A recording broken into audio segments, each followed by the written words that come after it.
sang a little while and then flew on.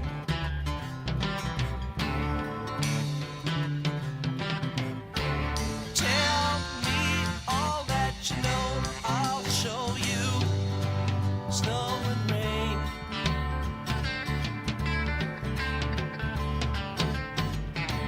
When you hear that same sweet song again, will you know why?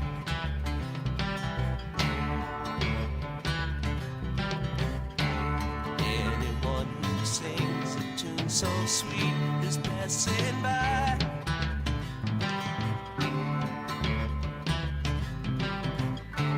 Laugh in the sunshine, sing, cry in the dark, fly through the night.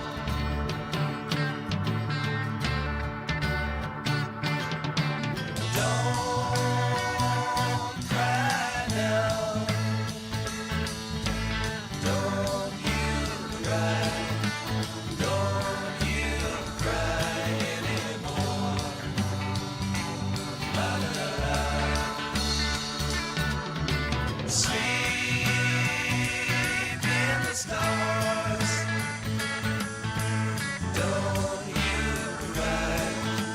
Dry your eyes on the wind. La la la la la la.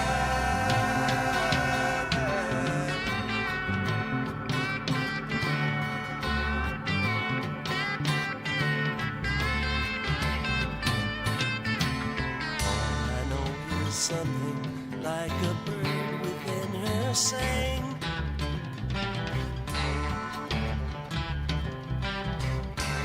All I know, she sang a little while and then flew on.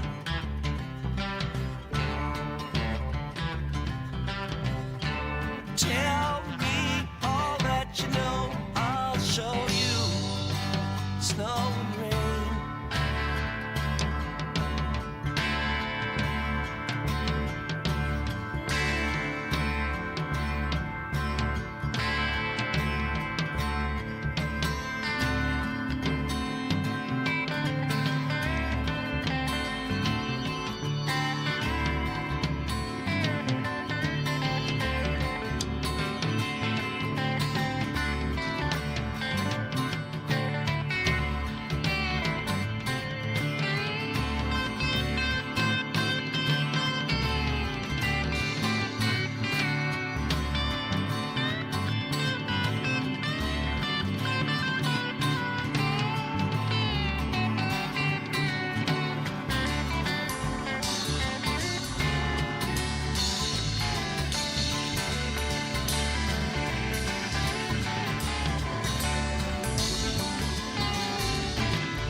say that my behavior's unacceptable, so condescending and necessarily critical. I have a tendency of getting very physical, so watch your step, cause if I do, you'll need a miracle. You train me, try, make me wonder why I'm even here. The double vision I was seeing is finally clear. You want to stay, but you know very well I want you gone. Not fit to fucking tread the ground that I'm walking on. When it gets cold outside and you've got nobody to love, you'll understand what I mean when I say there's nowhere we're gonna give up. Like a leader who cries in the face of a monster that lives in a dream. Yeah. Is there anyone out there? Cause it's getting harder and harder to breathe. And is there anyone out there? Cause it's getting harder and harder to breathe. What you were doing was screwing things up inside my head. You should know better, you never listen to what I said. Touching your pillow and writhing in the naked sweat, hoping somebody someday will do you like I did. When it gets cold outside and you've got nobody to love, you'll understand what I mean when I say there's nowhere we're gonna give up. Like a leader who cries in the face of a monster that lives in a dream. Yeah. Is there anyone out there? Cause it's getting harder and harder to breathe. And is there anyone out there? Cause it's getting harder and harder to breathe.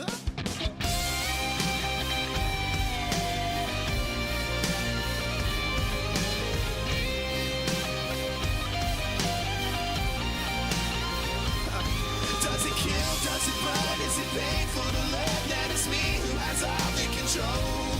Does it thrill? Does it sting when you feel what I bring and you wish that you had me to hold?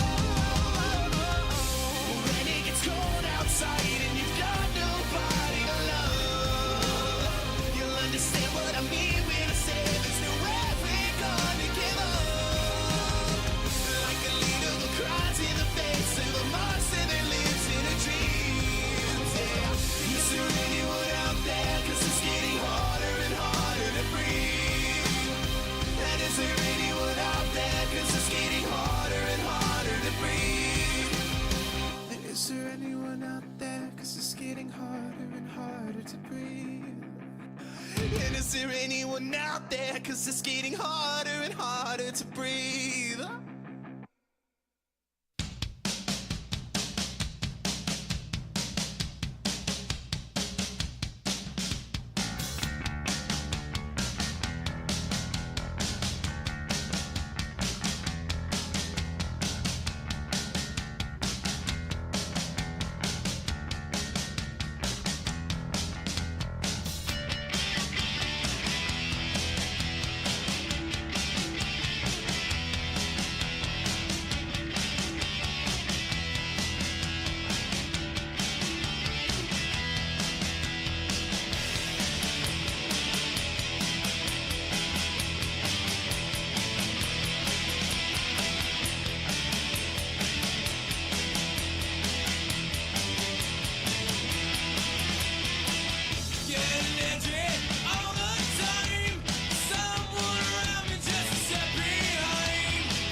It's in my head, so I'm shaking off the rust. And you got no trust. It's in my head, so I'm shaking off the rust. I think I broke just a little bit. Walked through the fire, made it back again. Lord knows I tried everything I can. Now I'm shaking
my heaven, and I'm your hell.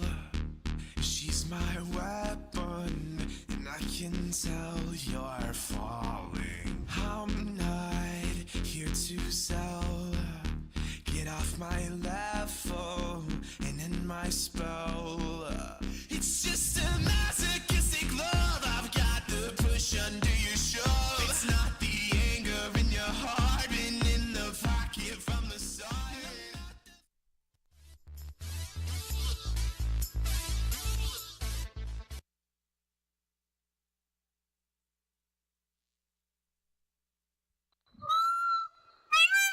It's time for Lincoln Potters Baseball. You got to pump it up, but don't you know, pump it up. You've got to pump it up, but don't you know, pump it up. You've got to pump it up, but don't you know, pump it up. You've got to pump it up, but don't you know, pump it up. You've got to pump it up, but don't you know, pump it up. You've got to pump it up, but don't you know, pump Today's it up. broadcast is brought to you by Stones Radio Network. Now let's potter up to the booth. And welcome into another broadcast right here on Stones Radio Networks. We are just wrapping up the color guard coming off the field. Beautiful rendition of the Star Spangled Banner was just performed. Thank you once again, members. And now we can talk freely because color guard is off the field now, and we're ready for some Potters baseball. Welcome in, everybody. Stones McCoy here to bring you the play-by-play action with my partner in crime, the OG, if you will, from Stones Radio Networks, Chris Toy, my good buddy, sitting to my left. Willie Preston up here also, and we've got a couple interns over there working really hard to bring you today's action with the Lincoln Potters taking on the San Francisco Seals. San Francisco Seals are coming into today, even though if you're looking online and you're trying to find any information currently, the San Francisco Seals have played 6 games so far, coming in today with a 3-3 record, and lost their last game according to their manager. So I spoke with him for just a few minutes prior to the game, got a little bit of information on what they've been doing so far, and so far they like what they're seeing with their group. And they're looking to get back on track here against Lincoln, who Lincoln is 11-1 on the season, one of the best starts ever in program history here. And myself, I've been around for about 7 years. I haven't seen such a great start before, not with this group of Lincoln Potters. So really excited to be able to bring you guys today's action. Seals, like I said, coming in with a record of 3-3. Potters 11-1 on the year, looking for number 12. And I will go ahead and get this out of the way early. The only loss that the Potters have, I was on the field for. So if anybody does want to blame me, that's perfectly fine. I'm okay with that. But I will only share blame with Honorary Mayor Ray Garcia, because he was also on the field with me for that day. So we're going to split that, so only half a loss for me, half a loss for Ray. I think we're good there, and we are about ready for some baseball. Ryan Castillo on the mound for the Potters today, making his second appearance of the year. First appearance didn't go as well as he had planned. Only had 3 innings worth of work, gave up 5 earned. Did have 4 or 5 strikeouts in that. Kept the walks down, so he's looking to right that ship. Wearing number 19, right-hander. And while we're waiting, let's go ahead and take a look at the starting lineup for the visiting San Francisco Seals. Brandon Matthews is going to lead it off at second base. Camden Rush, Blake King, Carlos Drain over at third base, wearing number 13. Jake Chazenkram, left fielder. That one's going to be a tough one for me, but we'll get through it. Chazenkram playing left field. James Watson, Ryan Fernandez, Easton Glean catching, and Gino Hutchinson playing center field for the San Francisco Seals today. So that's going to bring up the leadoff hitter, number 1, Brandon Matthews. It could be Braden. I think we are going to go with Braden. So I wrote it down wrong here. So Braden Matthews, wearing number 1, second baseman today. And first pitch is just about on the way at 1:10. First one taken right on the outside corner for a strike. No balls and 1 strike. The right-hander Castillo working from the windup. Next pitch, breaking ball is high, 1-1. After this first batter of Braden Matthews, we'll take a look at the Potters defensive lineup. Here's the 1-1. Fouled off to the screen. So Castillo quickly ahead. 1 ball, 2 strikes. On deck, Camden Rush. Shortstop today for the San Francisco Seals. San Francisco Seals, no affiliation with the San Francisco Seals MLIB team. This is a collegiate summer league team. That ball taken high and inside. 2-2. I did do my homework prior to the game looking for the San Francisco Seals. I found a lot of MLIB San Francisco Seals, but not collegiate. Good block behind the plate there by Sloan. Keep that ball in front of him. 3-2. Beautiful, beautiful Sunday. 81 degrees at first pitch. This one is lifted out into, well, it's going to be the shortstop. Parker camped under it, makes the catch for the first out. Now let's go ahead and take a look at that defensive lineup for the Potters. You got Castillo on the mound, Sloan behind the plate, JT Walden over at first. Oster at second, Parker at shortstop, Tandy over at third base, J.R. Freedy out in left field, Cole Eaton in center, and Garish in right field. Camden Rush steps up there, takes the first pitch outside. 81 degrees at first pitch, supposed to be 88 today. It's really, really pretty out here and really comfortable. I know I am in an air-conditioned booth, but it's still pretty comfortable outside. There's a shot over third baseman's head. Tandy leaps, could not pick that up. Freedy gathers that ball, fires it in. So the first hit of the afternoon goes to Camden Rush. And that's going to bring up Blake King.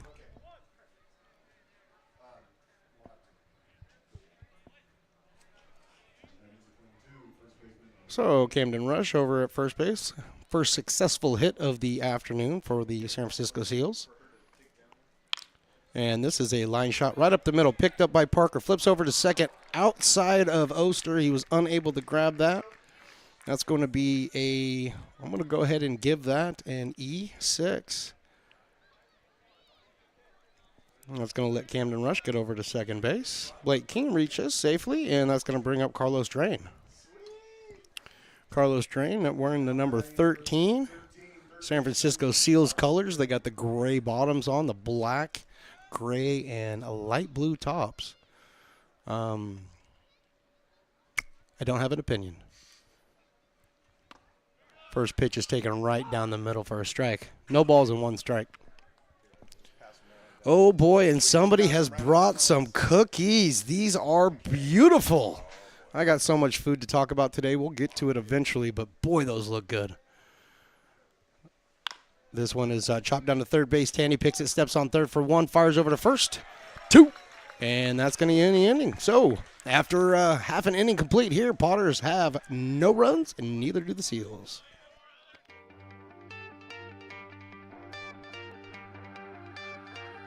Gooseport Public House.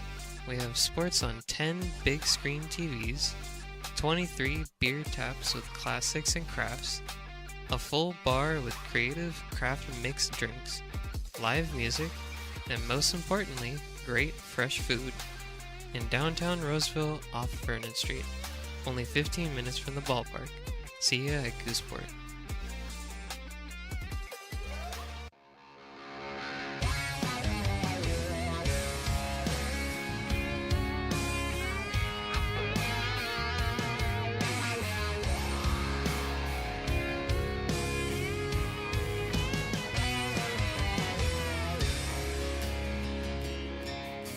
Old man knocked on my front door with my teenage boy and a couple more from up the road. He had him by the collar, said he caught him. Welcome back into the broadcast booth, everybody. We're here for the bottom of the first inning. No runs scored there in the top of the first by the Seals, and that's going to bring up your Lincoln Potters.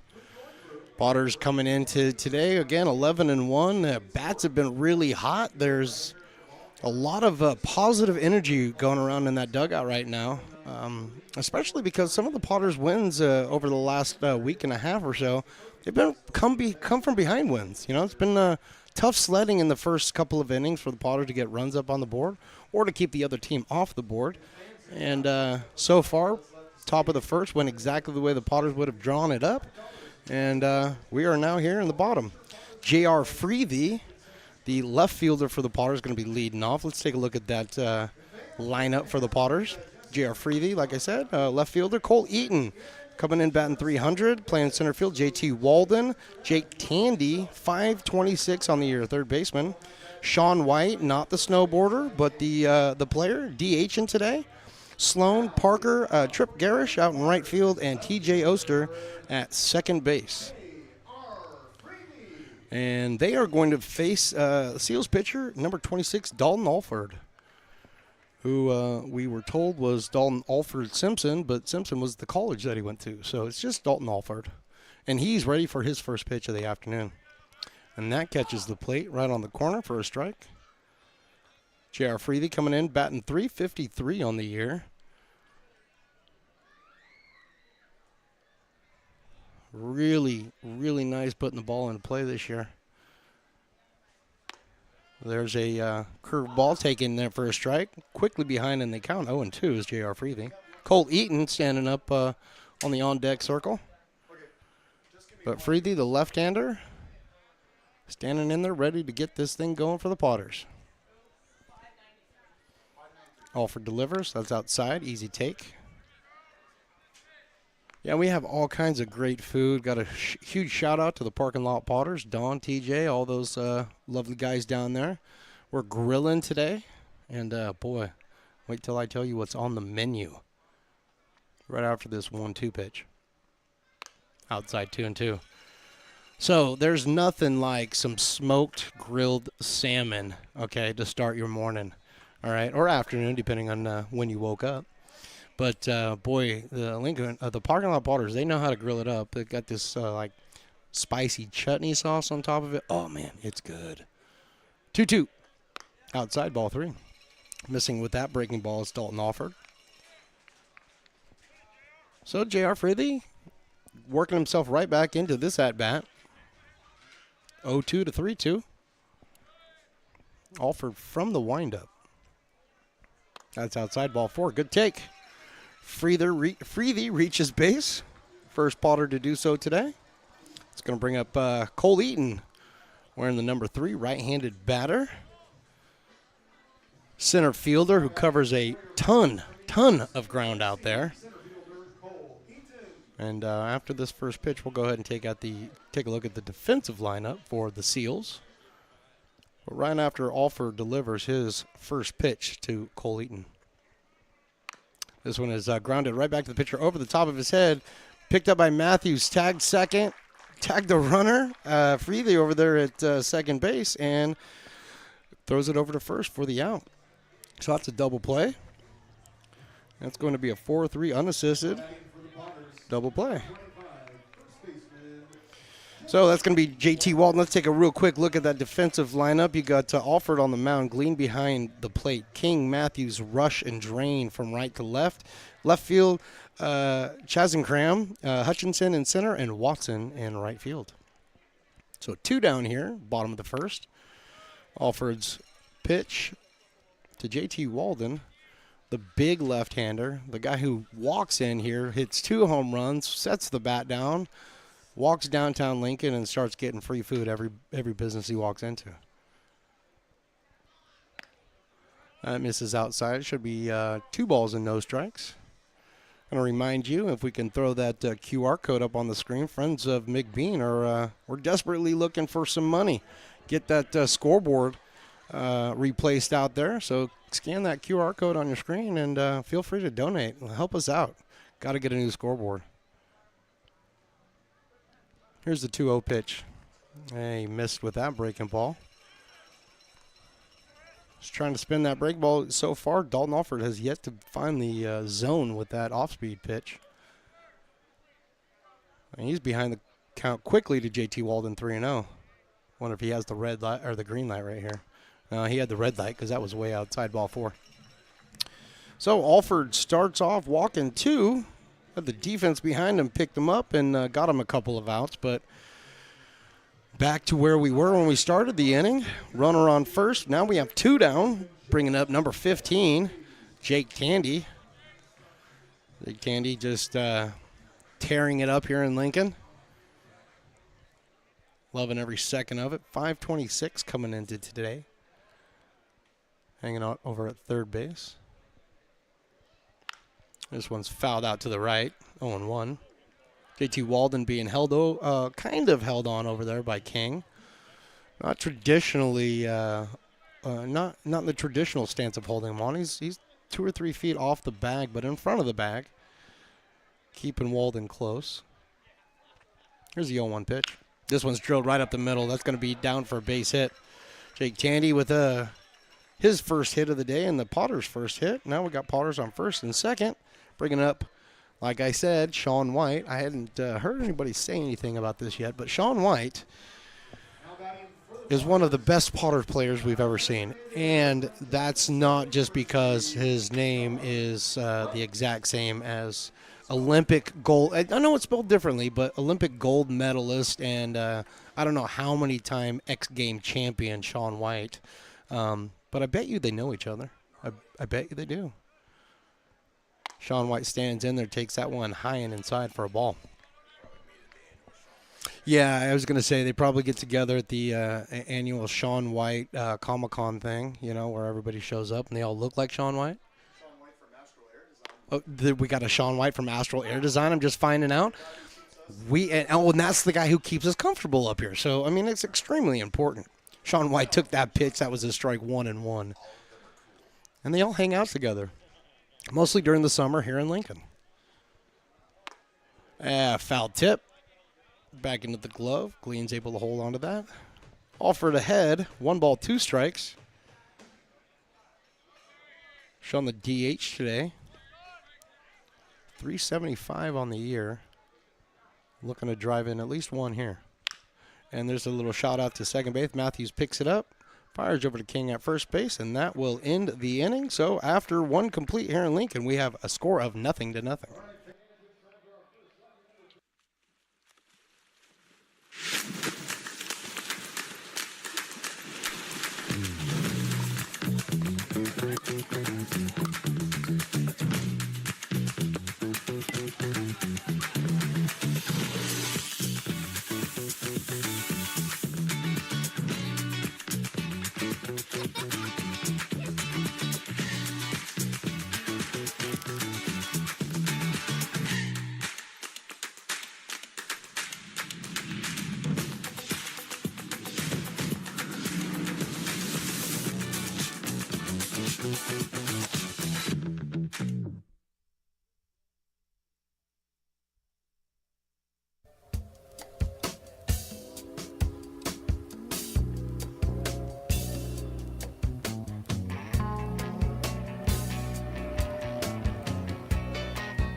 Back here for the second inning, bringing to you live sports action right here on Stones Radio Networks. I am Stones McCoy here to bring you all of the action today, paint you the best word pictures I can. I'll probably end up deferring to my engineer, my OG, Chris Toy, at some point in time, and I'm going to let him potentially paint some word pictures for you guys today. So we'll see how all that works out. I did tell him he has to be a good boy, though, so we'll see how, again, anybody who knows Chris, we'll see how well that works out. Yeah, big, tall order. So, but I do want to have a chance to eat some of my salmon. You know what I mean? So, I gotta figure this out. Anyway, we are here in the second inning, and we're about to get started. Ryan Castillo back on the mound for his second inning of work, taking on Jake Chasengram. And Chasenkram, I believe the G might be silent in that name. I'm not certain. I didn't get a chance to sit down with his parents and kind of go over all that stuff. But Jake Chasenkram is going to lead off. He's the left fielder for the Seals today. wearing the number 18, batting from the right-hand side, and he dribbles this one over to third base, stays fair. Jake Tandy picks it up, fires over to first, and JT Walden hangs on to the bag for the first out. So if you're scoring at home, that's a 5-3 put out for the first out of the inning, and that's going to bring up James Watson, right fielder. So we go from left field to right field.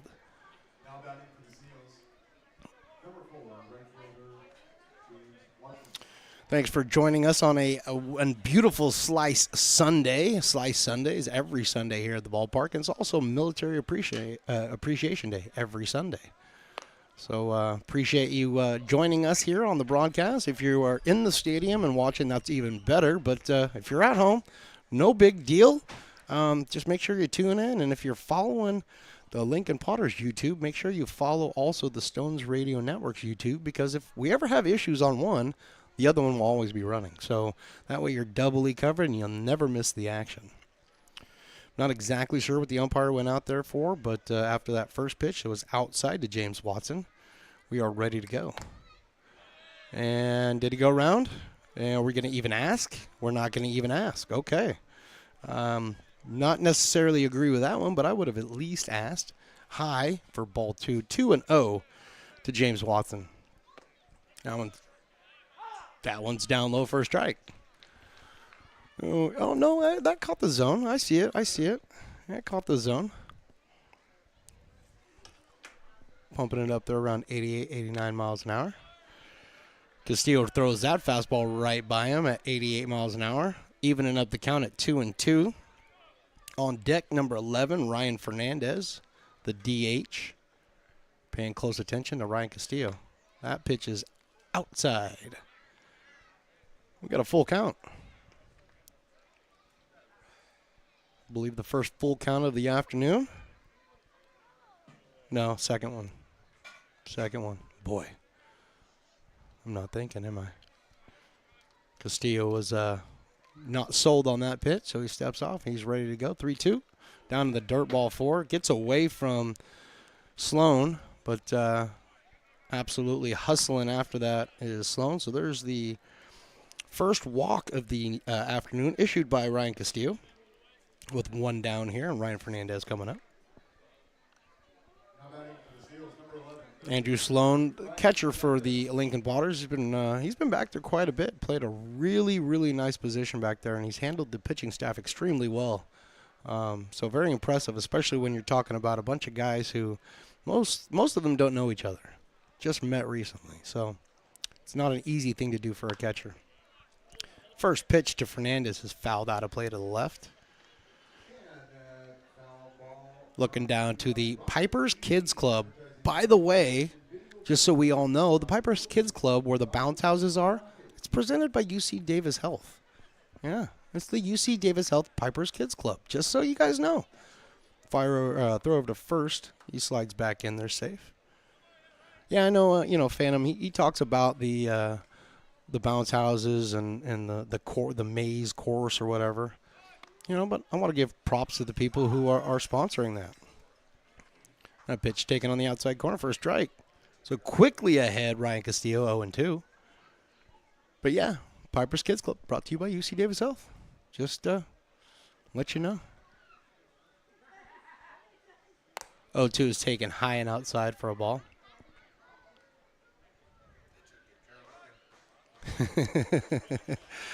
Yeah, I do not believe that there's like a medical station or anything down over there. But just try not to get hurt when you're down there. A little dribbler past first base by Ryan Fernandez. Count still 1-2. Easton Glean on deck, the catcher.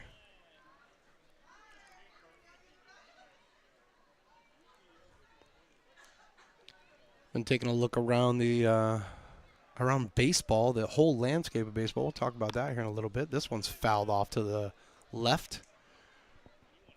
Picked up by Glean over there. And just like a catcher, picks it up, throws it in his back pocket. He'll give it to the umpire when he's ready. But as of right now, Castillo is locked in on a 1-2 count.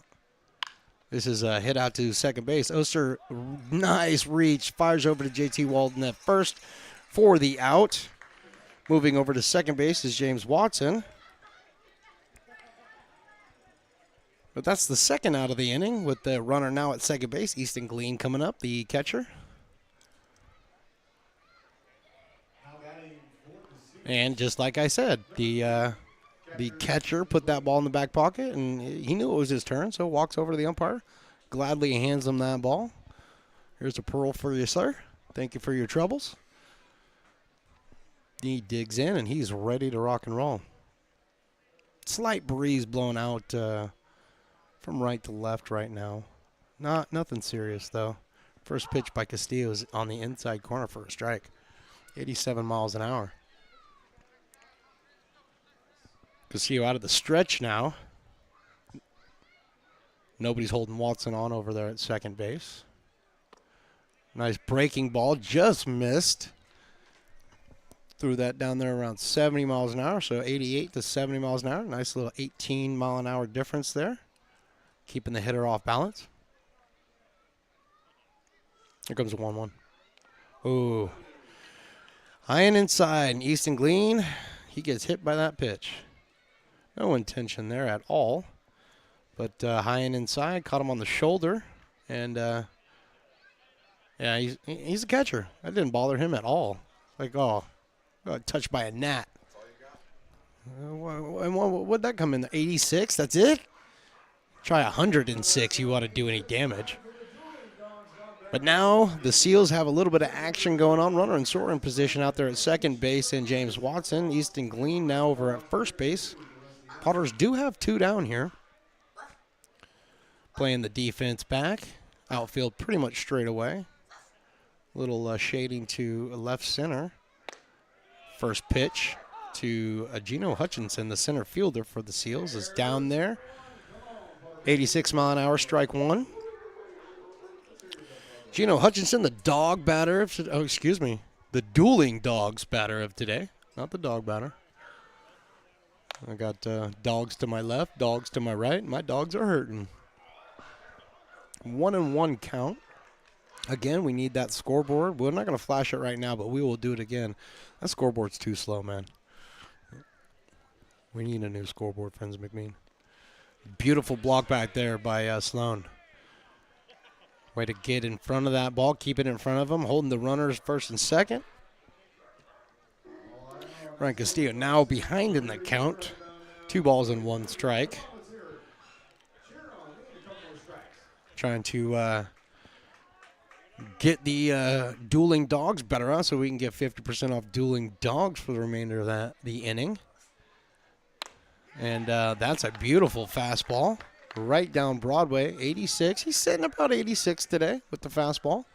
But that one was a beauty. Evening up the count at 2-2. If for some reason Hutchinson should reach base, that'd bring the top of the lineup back up in Braden Matthews. But right now we're focused there. Here, 2-2, right up the middle. That's a base hit. That may drive in a 1.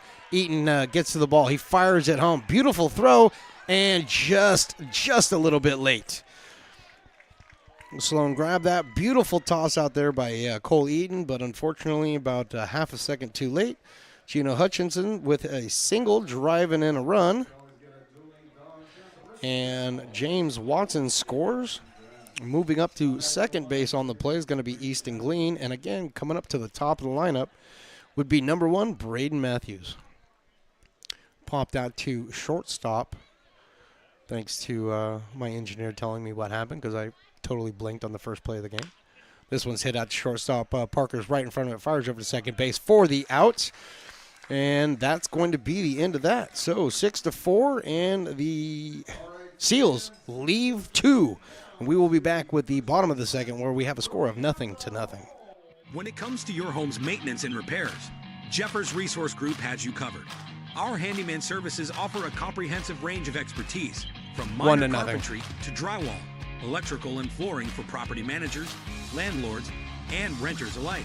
We ensure that every job is completed to the highest standards, so you can have peace of mind. Contact us today to discover how Jeffers Resource Group can help keep your home in top shape.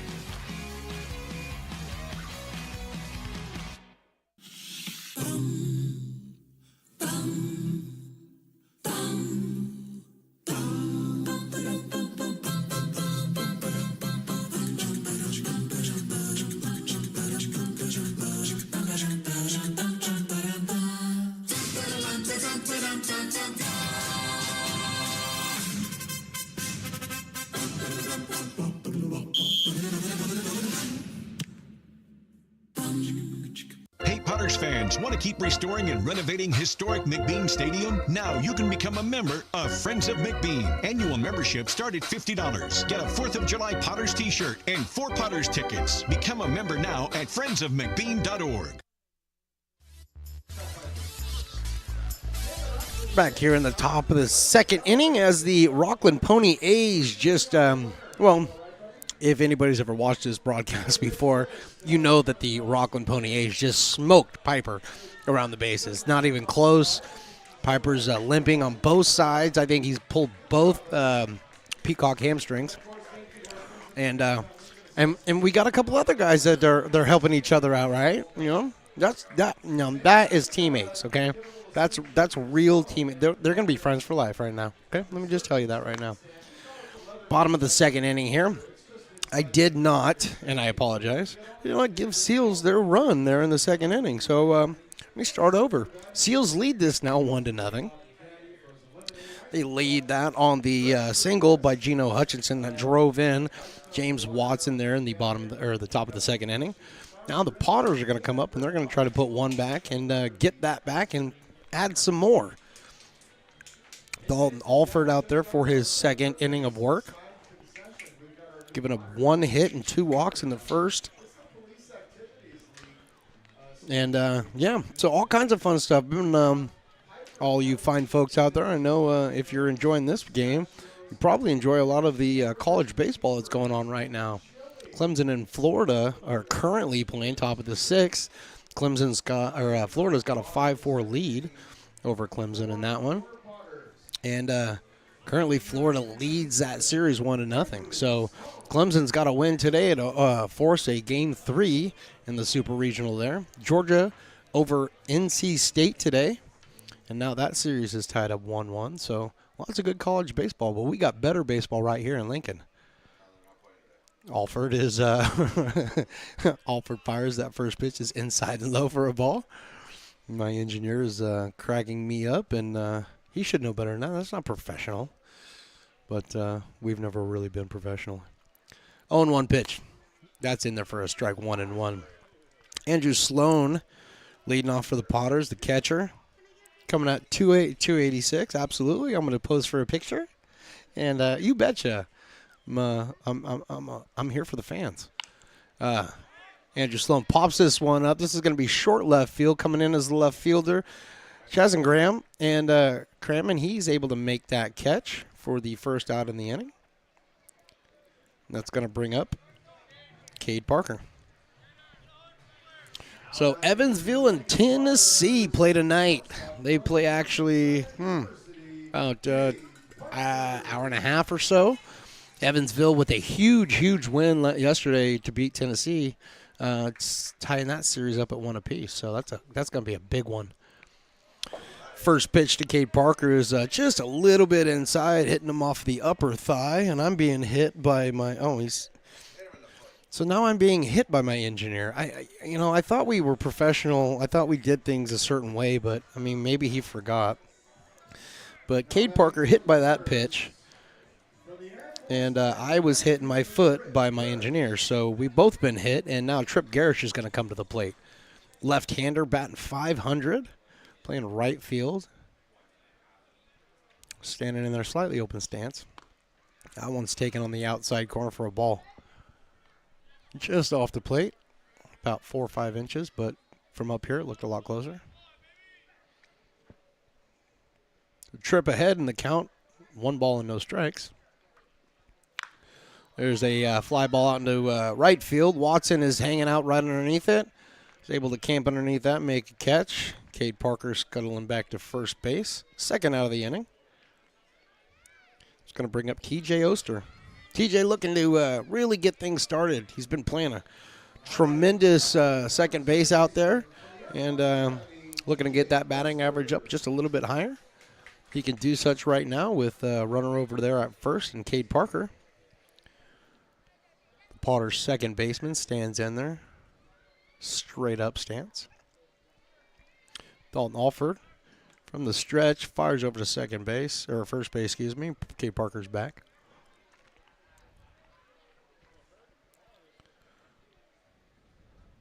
Umpire out there taking a real close look that he's not balking there. Runner takes off. This one's fouled out of play. Cade Parker took off. He had that one read. Kind of had a feeling he was going to take off right after that first throw over. And was able to read Alford pretty well. Got a good jump on that. Probably would have made that standing up. However, we've got a 0-1 account. No, fire over to first base. Cade's not that far off, so not much to do to get back. Little army crawl maybe. Alford's next pitch, and that clips TJ Oster. Actually hit him on the elbow guard. So hit by pitch. I'm being hit again. If you hit me one more time, we're going to have problems. I'll be calling in a reliever. So 2 hit by pitches in this inning. So you got 2 flyouts and 2 hit by pitches. 2 runners on, and that's going to bring up the top of the lineup in J.R. Freely. Left fielder, left-handed batter. Watson out in right field is taking a couple of steps back. Nobody being held on there at second. First pitch to Freely's outside for a ball. 79 mile an hour fastball there by Alford. She's just getting a little bit of arm side run, not just like that pitch again. Little arm side run, not hitting the strike zone. 2 balls and no strikes. Cole Eaton on deck. Good crowd out here today. Good crowd. Nice little line over there at the Brick and Barrel backyard. Here's a fire back to second base, and they got him. And they got him. So Cade Parker thrown out at second base. And that's going to leave Oster on first, stranding a runner, and we are now through 2 with a score of the Seals 1, the Potters nothing. Hi, Bill Evans, President of the Placer County Association of Realtors. We're in the store, our conference facilities, an amazing team helped us keep together an amazing organization, and we thank them all. This organization can't do what it does and can't run the way it runs without the help of so many members volunteering their time. The success of the Placer County Association of Realtors is largely dependent on our active volunteer members to help our organization and industry. The work of our committees greatly impacts our ability to champion efforts across the board and giving back to the Placer County community wherever we can. Like all service organizations, I wanted to serve. And getting involved with the affiliate committee was the perfect way to do that. I love being able to serve my community with my business friends and other leaders and give back to those who are in need. The thing I love about the PCAR committees is they all work toward the same goal of bringing the community together to support those in need in our surrounding area. I instantly came to the meeting and had a wonderful time, felt like I was a part of something bigger, and it was just the start of my leadership journey.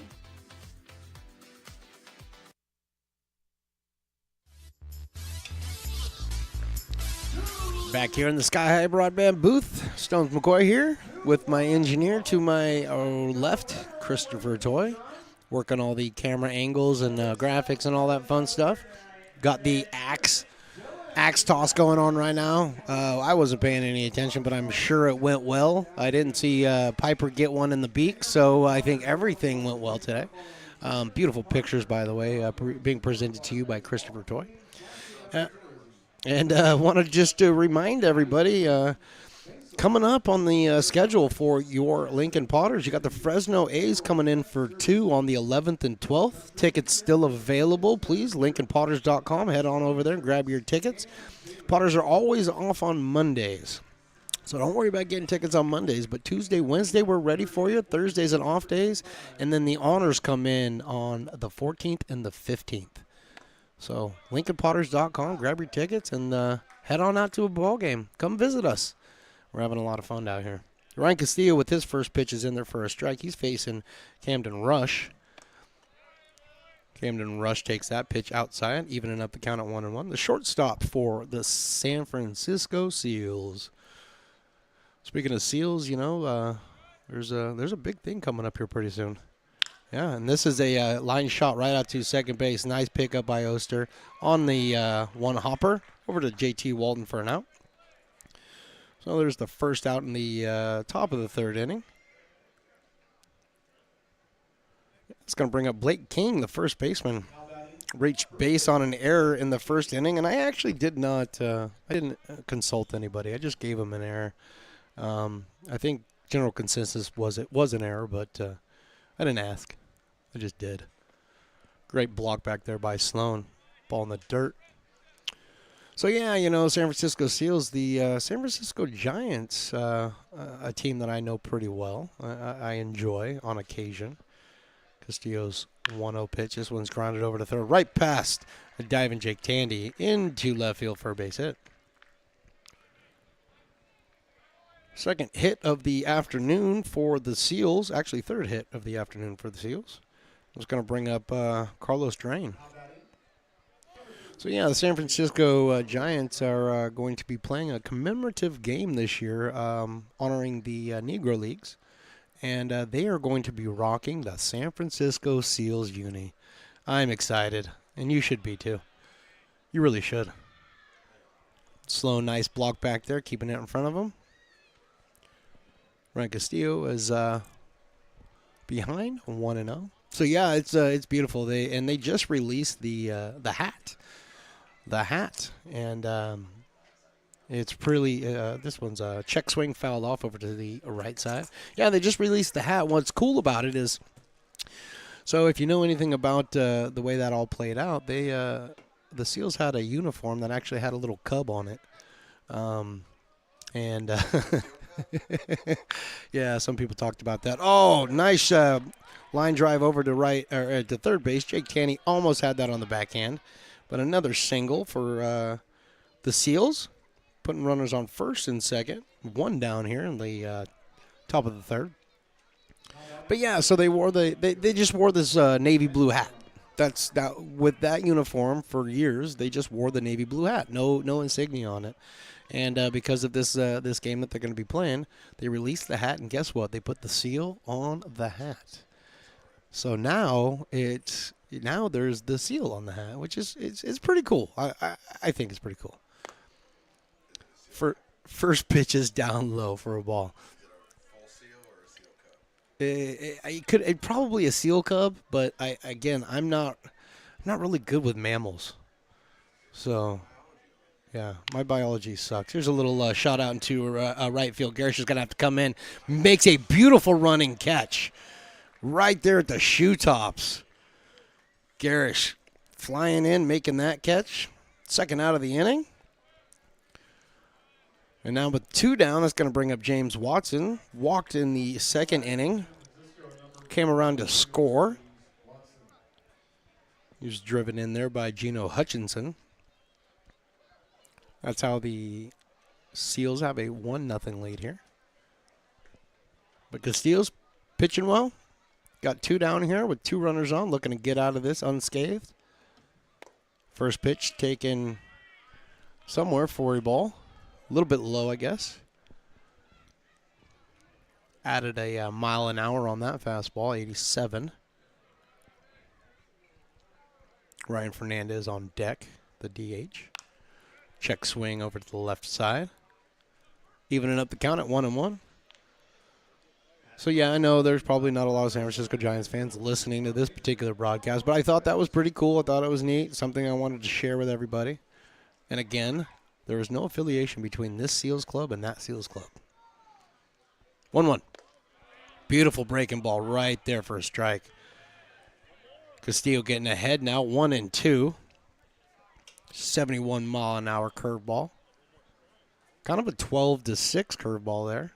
I like the way it looked. 12-inch drop. Fouled off to the left side. Still 1-2.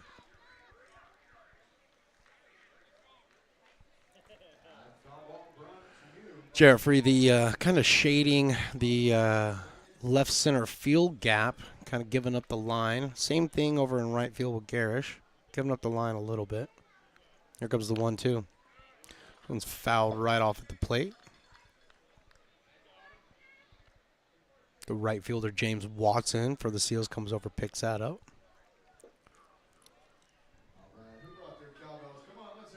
And Hudson Brown is on ball duty for the Potters today. So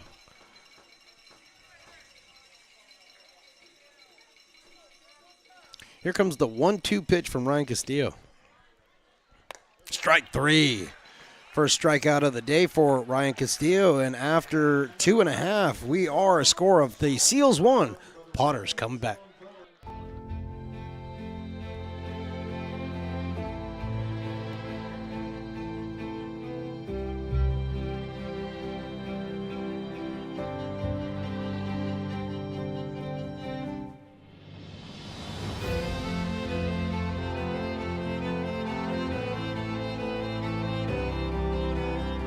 Situated on the corner of Lincoln Boulevard and 5th Street, this iconic building has been the home to several hotels over the decades, the most famous and longest running of which was the Lincoln Inn.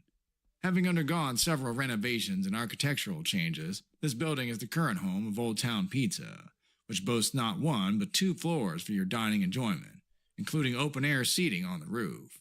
Stop in for a slice today. Or stop by the Lincoln Museum to see the 300-pound cash register that used to adorn the front desk of the Lincoln Inn. For more great history, visit the Lincoln Area Archives Museum and, by appointment only, take their free walking tour of historic downtown Lincoln.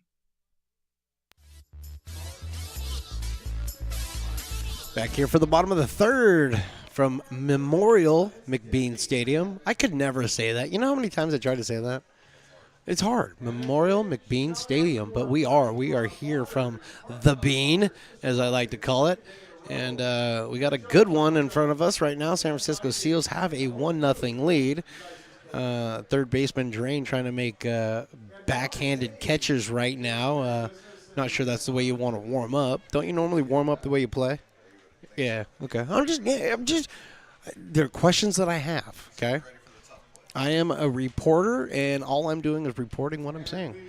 And what I'm saying is guys trying to make behind-the-back catches while they're warming up. Anyway, Dalton offered on for his third inning of work, and he's up there facing J.R. Freethy, who was left standing at the plate. And this one's hit right up the middle for a base hit. So Freethy walked in the first and singles here in the third inning. He was left standing at the plate when Cade Parker got thrown out at second base, got picked off. But that's going to bring up Cole Eaton. Cole Eaton out of the University of Tennessee. Batting a nice, clean 300 coming into today. Playing a great center field for the Potters, which is not an easy thing to do on this field.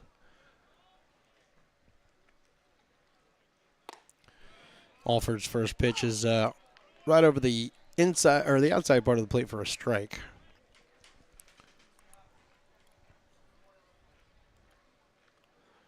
Now pitching out of the stretch with J.R. Freethy taking a lead over at first. They fire over there.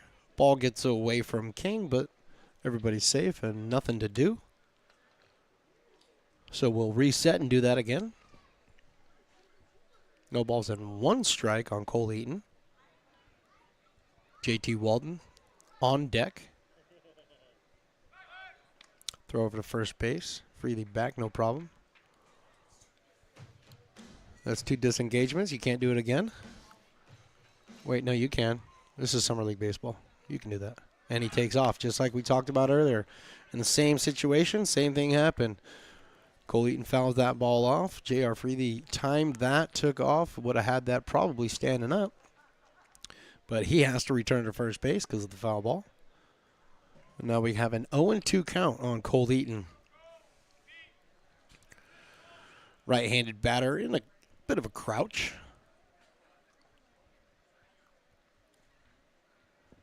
Waiting for Dalton Alford's pitch. I'm not sure he got any of that, but he did strike out. Second strike, actually. No, that is Dalton's first strikeout of the afternoon.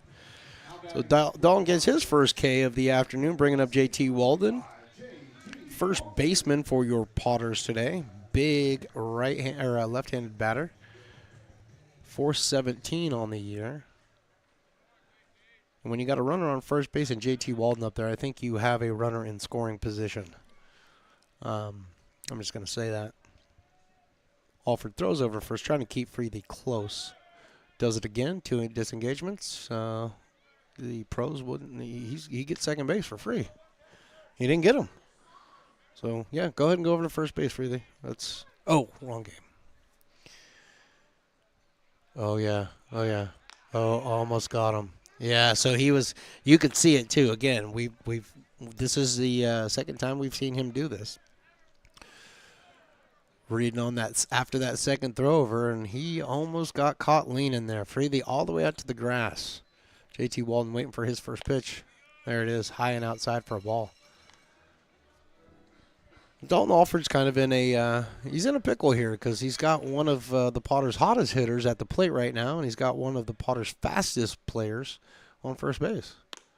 So he's got a lot to think about. And he's got to find the strike zone because that ball was outside. 2 balls and no strikes, 1 down here in the bottom of the 3rd inning.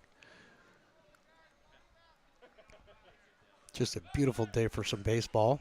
That was a great throw over, and they got Freely leaning. Freely picked off at first base.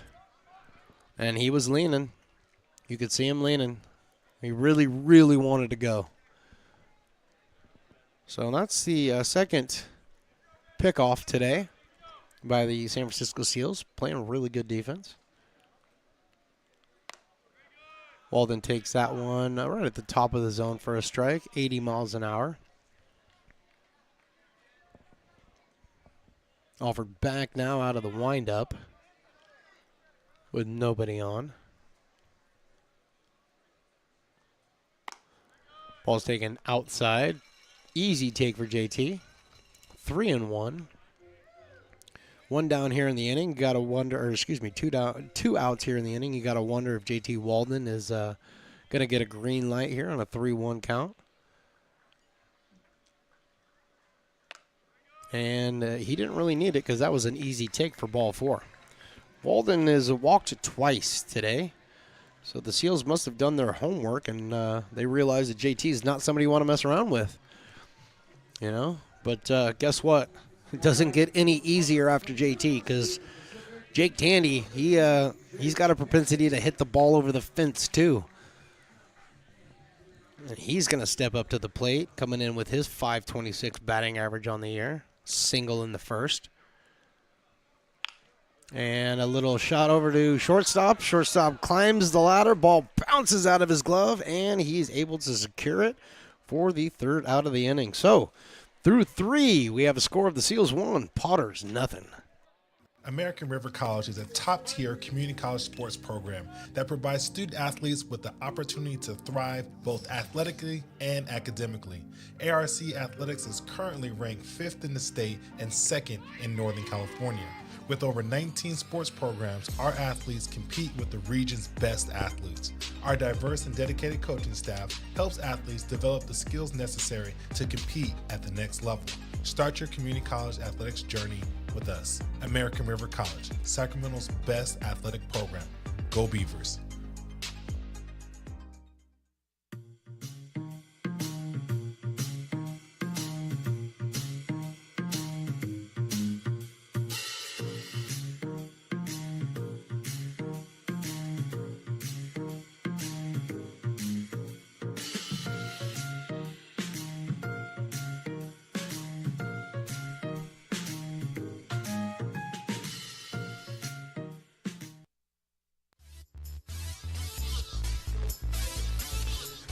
Top of the 4th, Potters trail this one 1-0. Ryan Castillo back on the mound for his going into his 4th inning of work. He's done really well so far. He's only given up 4 hits. Got the 1 earned run. Unfortunately, 1-0. That's not something that's going to be tough to overcome. But like we talked about earlier in the game, Potters have had a tough go of scoring early. And I can imagine that after a long night last night, actually it wasn't a long night. They got done pretty early last night, actually. So they should be well rested and ready to rock and roll. So maybe the Red Bulls start kicking in right here in this inning, and we get rocking and rolling. But Ryan Castillo out there for his 4th inning of work. And he's going to face the bottom three of the lineup, Ryan Fernandez, Easton Glean, and Gino Hutchinson. 7, 8, and 9. DH, Ryan Fernandez. He's leading off. Wearing the number 11. Batting from the right side. If I had to guess, he's 5'9", 165. First pitch by Castillo is high and outside for a ball. 86 miles an hour, sitting right there all day. Nice little fastball. Nothing going on in either of the bullpens because the pitchers are controlling this game pretty well. There's a bunt. Well placed. Castillo picks it up, fires over to first, and is unable to get him. Great play by Ryan Castillo. And then JT Walden with the nice stretch. Absolutely looked like it was closer than that, but no complaints from the dugout, and he is safe. That's going to be a bunt single.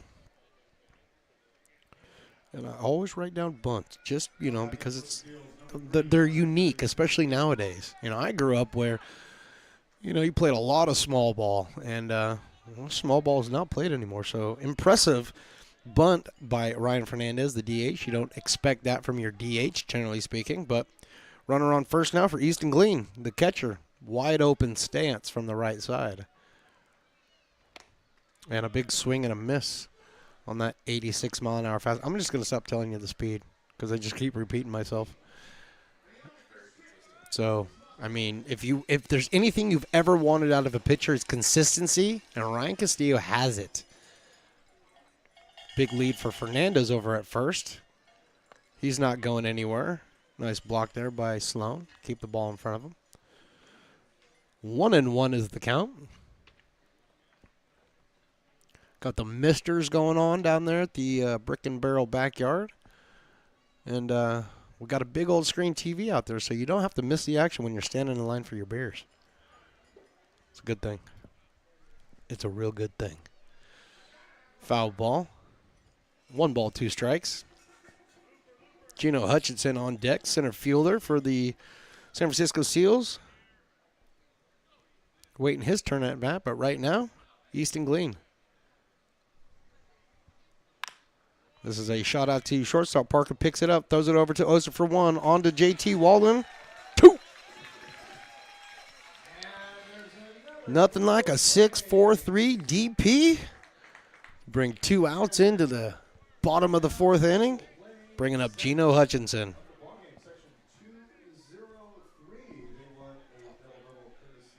Top 4, that's what I said. What did I say? I say bottom? Yeah, whatever. Stop micromanaging over there. I got to get a new boss. First pitch to Hutchinson is a beautiful off-speed breaking ball catching the outside corner. 71 miles an hour. Strike 1. Tries to back that one up with another one. Unfortunately, that's inside and low. 1-1 is the count. Braden Matthews, second baseman for the Seals, on deck. Fastball swung through, strike 2. I'll give you this number because it's different. 88 miles an hour. Piper's Kids Zone is just bouncing right now. It's crazy over there. So is it on the field. 1-2 pitch, high and inside. It's a good pitch. Hey, listen, that's a good pitch by Gino Hutchinson. You know why? You push him off the plate just a little bit. You set up that breaking ball right here. And I think that's what we're going to see. No, he's got the fastball, but it's hit out over to Oster. Cleanly fielded. Throws over to JT Walden for the 3rd out of the inning. And through 3.5, we are 1 Seals, 0 Potters. I'm Bill Spear, North Valley president of 5 Star Bank. In a time when business can feel so uncertain, we're here for you every step of the way. I know they have a lot of bells and whistles within their bank, but just the relationship piece here locally on the business side is huge for us. 5 Star treats us like we're number 1. They're right there with suggestions, with help. So I have to bank with people that have our mission in mind. We're 5 Star Bank. How can we help you?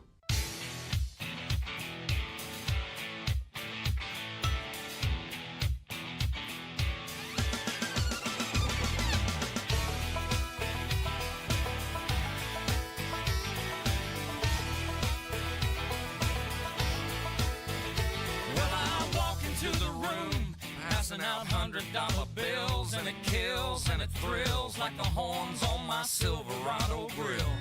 And I buy the bar double.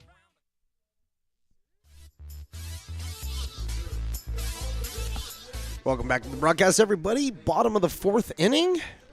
Potters trail this one 1-0. Got a little bit of action going on in the Potters bullpen, but we don't need to care about that because we are up to bat. So let's talk about the offense right now. Bringing up Sean White, Andrew Sloan, Cade Parker. Got 5, 6, 7 coming up. They will be facing Dalton Alford coming in for his fourth inning of work. So far, only giving up 2 hits. And defense has stranded 4 runners. So the Seals coming together pretty well. Playing their 7th game on the season. Not a lot of information in regards to those first 6 games that I could find. But I do know that they are looking to get back on this back on the right side of winning today. What I was told by one of the managers. So my assumption would be that they'll also their last game. But what do I know? I'm just a broadcaster. Dalton Alford. He gets ready to deliver to Sean White. Off-speed pitch catches the inside part of the plate for a strike. 67. Definitely dropping down in some speed with that one.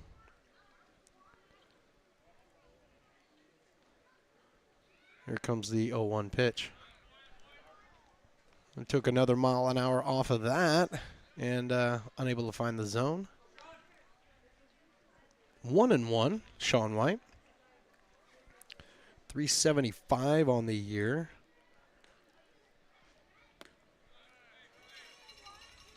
Not taking low for a ball. 2 balls and 1 strike.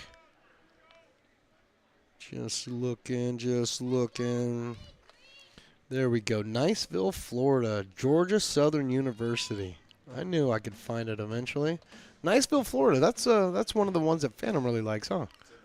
Is it? Okay. It's on the Panhandle. All right. Anywhere near Pensacola? Okay. I like it. That's a shot out into left field. That's getting down for a base hit. That's got to go all the way to the wall. Sean White rounds first. He stumbles, but he's able to stay on his feet and jaunt into second base. Stand-up double for Sean White. That was an absolute P-Rod out there to left field. Got all the way to the wall, and as Sean rounded first base, I think his brain was going a little faster than his feet wanted to go. And took 2 or 3 stumble steps, but was able to maintain his balance and slide on into second base. So nobody down here in the bottom of the 4th inning is going to bring up Andrew Sloan. Catcher for the Potters today. The hardest working player right now on the field. Takes outside for a ball. And I say that in all due respect. I mean, I know everybody out there is playing really hard. There's only one guy out there that's got to wear all that gear, block every single pitch, take it in the take it in the chest when you bounce one, and you got to be in the squat for all these innings. That one's a high for a ball. Scoreboard says 3-0. My scoreboard says 2-0, and that's the one I'm going to believe because you know what? We need a new scoreboard. We really, really do. Right after this pitch, we're going to tell you all about the reason why. This one is foul, just to the left of third base. I saw it, waiting for the umpire to make the signal. He made the signal. We need a scoreboard. Friends of McBean, we're thank you for raising money for us, and there's a QR code on your screen right now. Feel free to scan that sucker, throw down a little bit of coinage, and help us get a new beautiful scoreboard out here. It'll be used for Lincoln Potters, Jessup, and anybody else that comes out and uses this field. So, Friends of McBean, thank you so much for doing what you do. And scan that QR code or go to friendsofmcbean.org. 2-1 pitch, right up the middle. That's a base hit. White had to go back because it was hit right in front of him. Wasn't certain if shortstop Rush was going to be able to grab that. Did not, so Sean White slides over to third base. Andrew Sloan singles up the middle. Got runners on first and third now with nobody down here. Bottom of the 4th inning, that's going to bring up Cade Parker. If you go based purely on batting average, he's probably one of the hottest hitters on this team with a 660 batting average. And it could be 600, but you know my handwriting sucks. So, but I'm giving him the 660 because it sounds better. But the first pitch by Dalton Alford is on the outside for a strike. Potter's got the most action that they've got, running in scoring position right now at third base. Andrew Sloan leaning off first, being held on by King. Throw over there, not in time. Sloan's not gotten a huge lead over there, but I would not be shocked with nobody down that they don't try to get him over to second base and get him in a scoring position right here. And they throw it down to second base, and breaking for the plate is Sean White. And he is called out. Called out at home. Looking over at Tyler Robinson, he does not look happy. Looks like he might be wanting to come out and talk about it, but they got the Sloan got the steal at second, but thrown out at home is Sean White. And I have a 0-1 count, or is it a 1-1 count?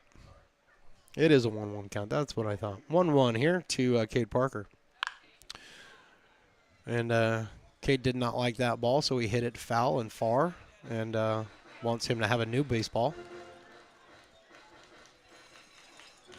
And we got some guy 35 or 33, Solano, chasing that ball down. Or maybe it was Cameron Rush. I don't know. Camden Rush. I don't know. No, Camden Rush is playing, isn't he? Yeah. Yeah, so that couldn't have been Camden chasing that ball. Seals got new uniforms today, so they're still working out their numbers. Fouled off to the right. Still with a 1-2 count on Cade Parker. One down here now in the bottom of the fourth inning. Sean White being thrown out on the double steal. Saw it coming. Thought he was in there, but no argument by the Potters management. So we play on. 2-2 now is the count. Okay, so I'm hearing from some of the guys up here that there may have been a situation where the catcher, Glean, may have blocked the plate. And we do know that the rule changes have been put in effect, and you cannot do that. But, again, no argument by Tyler Robertson. There's a shot out into the gap. This is going to definitely get down for Cade Parker all the way to the fence. That's an easy 2. He's turning 2. He's going for 3. He's going to make it not a problem standing up. I mean, he probably could have kept going. Triple for Cade Parker. Driving in the first run for the Potters, and now we have a tie ball game at 1 apiece.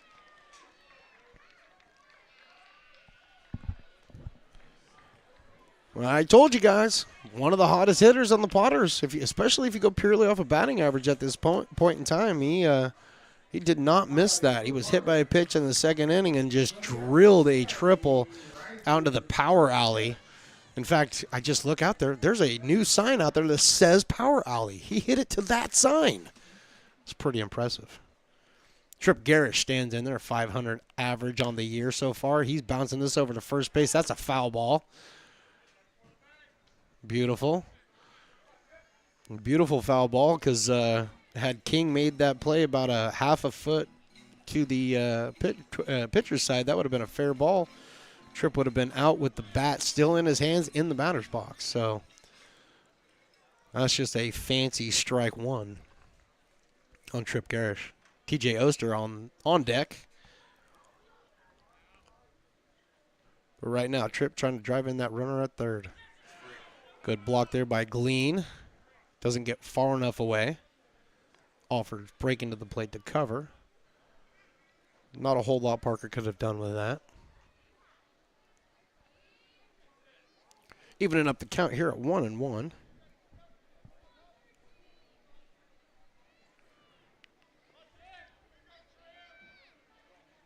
Trip Garrish out of Belmont, California. Left-hander. Takes high for a ball. 2 balls and 1 strike.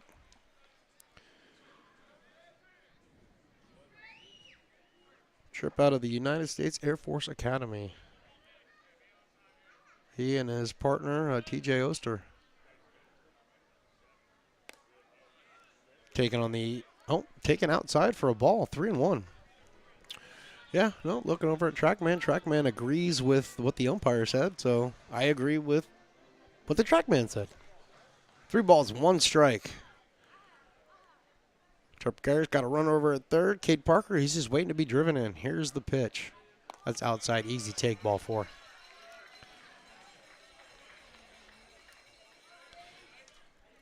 So, Trip Garrish walks. Is going to be runners on first and third now. And 1 down here in the inning. T.J. Oster, like I had just said, his partner in crime from the United States Air Force Academy, T.J. Oster, stepping up there. Hit by pitch in the second inning, so no official at bat yet. Let's go 1 for 1. Big swing and strike 1. 79-mile-an-hour fastball. So the off-speed pitch that he threw to Trip Garrish that was outside was 65, and that one was a 79-mile-an-hour fastball. So he's got a nice little break in between his breaking ball and his fastball. Floats up another breaking ball. That one's fouled off to the left. No balls and 2 strikes on T.J. Oster. J.R. Freely paying close attention. Hoping that T.J. Oster gets on, so he'll have a bases-loaded 1-down situation here. Potter's plated 1 so far here in the inning. Looking for more. This one is shot right back up the middle, right off the pitcher's glove. Over to second for 1, on to first, 2.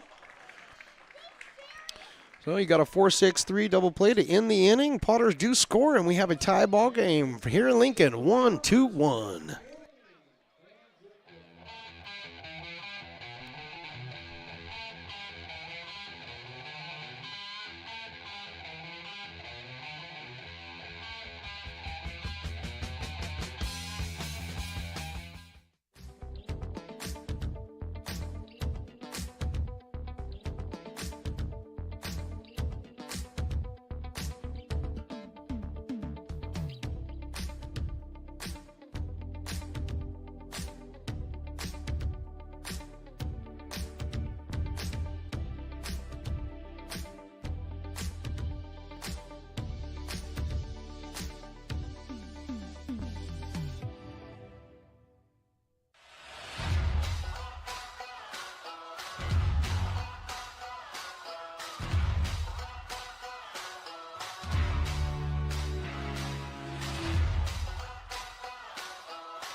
Back here in the top of the 5th, and we have a pitching change, and boy, do we ever have a pitching change. We have a Potters legend taking the mound.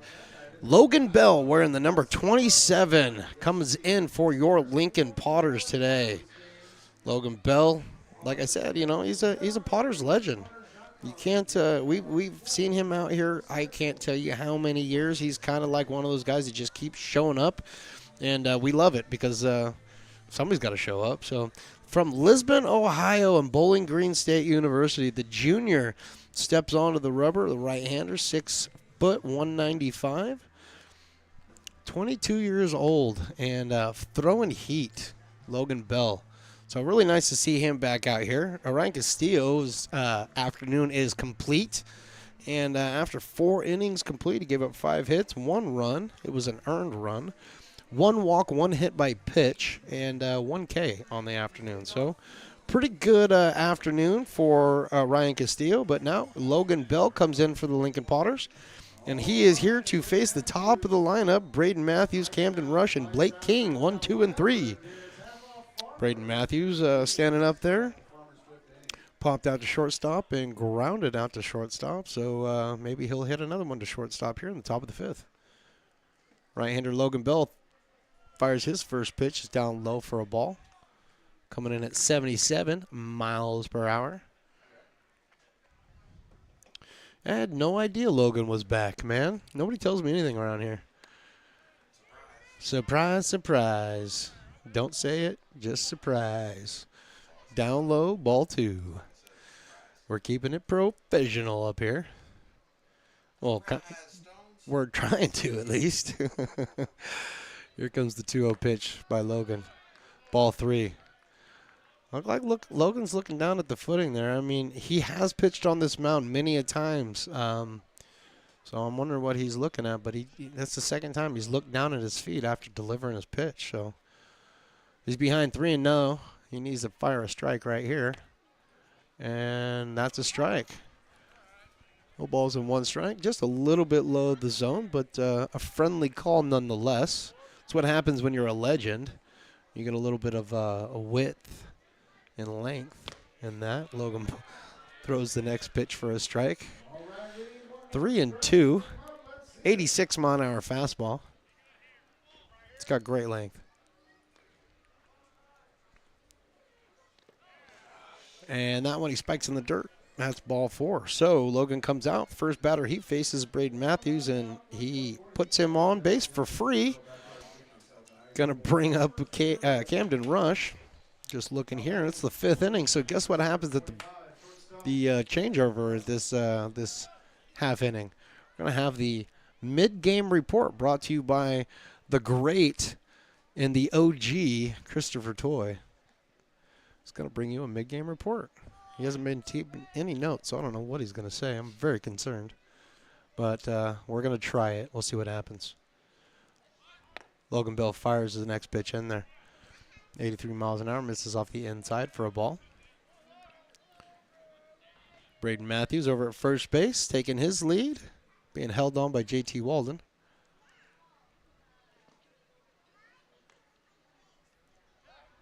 Bell throws over.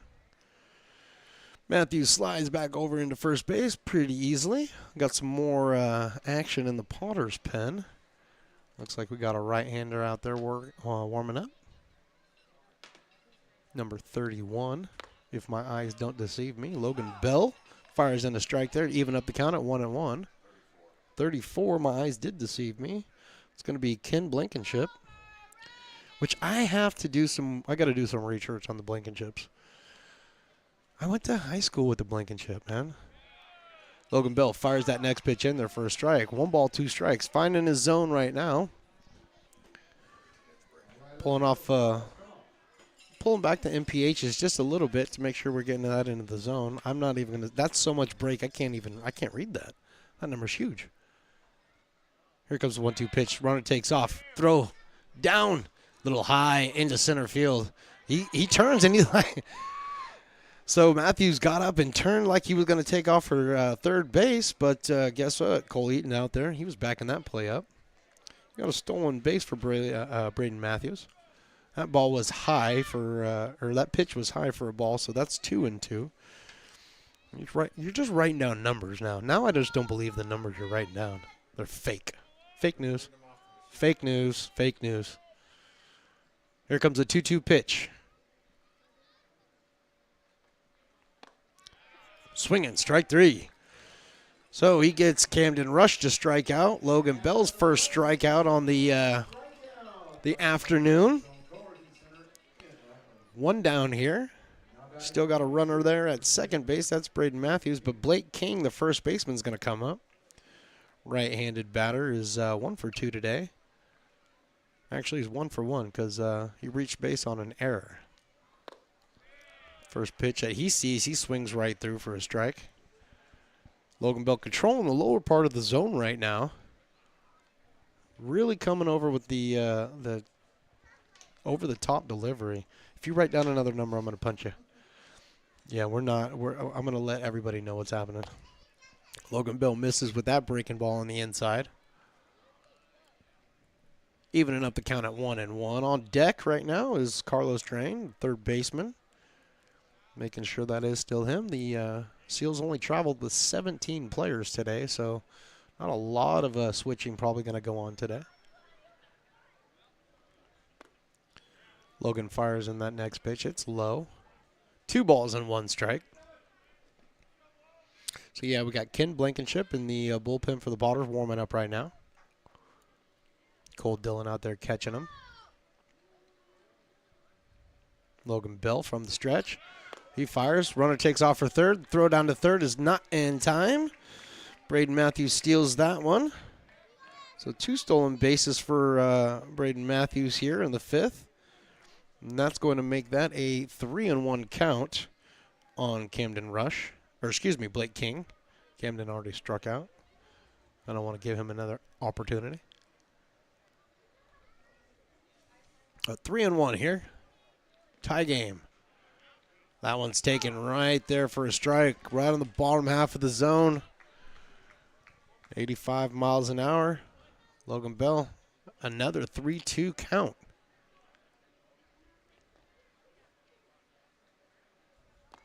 And that one's in the dirt, ball 4. So Logan's come out here and he's allowed 2 walks, but he's also gotten a strikeout. And taking a little bit of inventory now as Carlos Drain walks up to the plate, third baseman. Grounded into a 5-4-3 double play there in the first inning and had a single in the third, excuse me. He's 1 for 2 on the afternoon.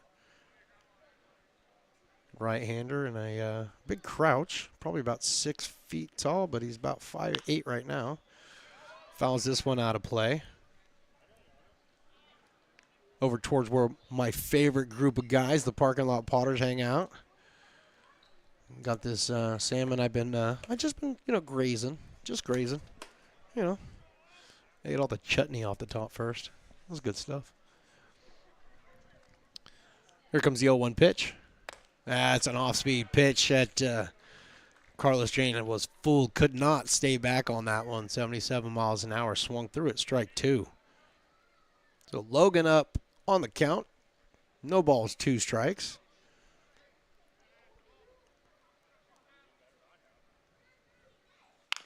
This one's grounded out to second base, picked up by Oster. He goes to first for the out. So they went to first to make sure that they got the out. And on the play, Braden Matthews scores. And 4-3 on the putout is Carlos Drain. Moving up to second base is Blake King.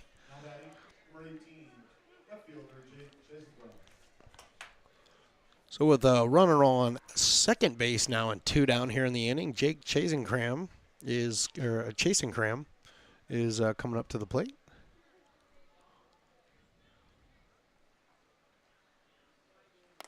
Swings through the first one, got a little piece of that one, but nothing doing for a strike.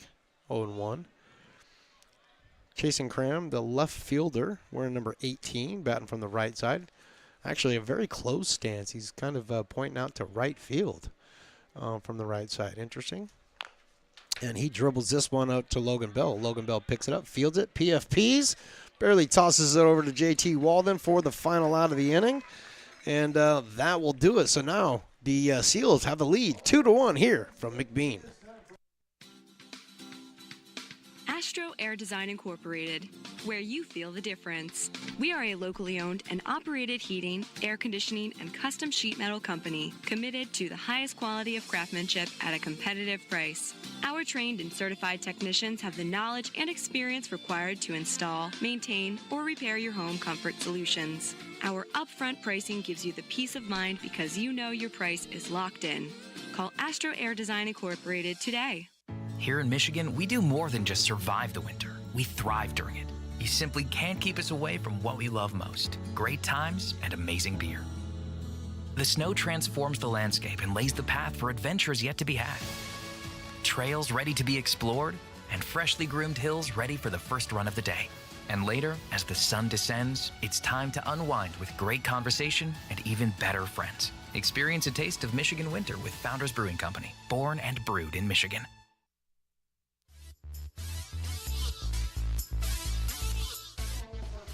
Welcome back into the, what are we doing here? I forgot. Bottom of the 5th inning, and guess what that means? That means it's time for the mid-game report brought to my friend, my colleague, my bestie, Christopher Toy, please.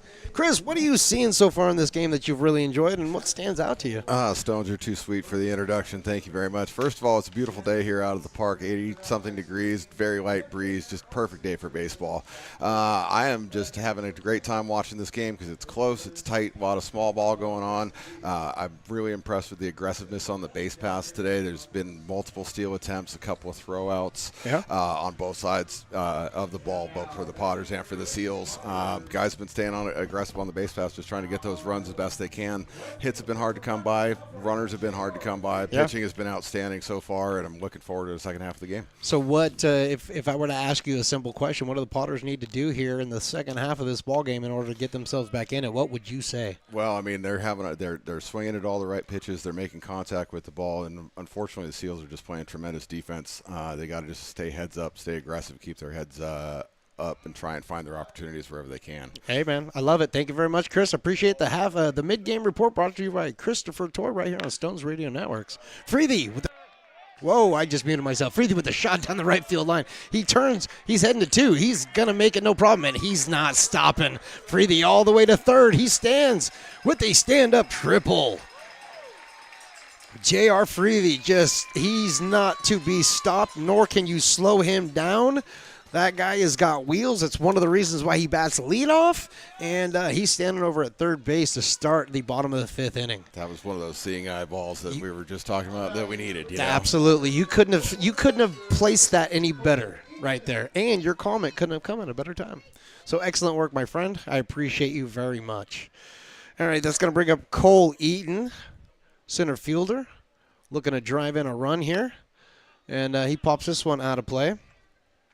Cole Eaton 0 for 2 on the afternoon. He's got a strikeout in the 3rd inning, grounded into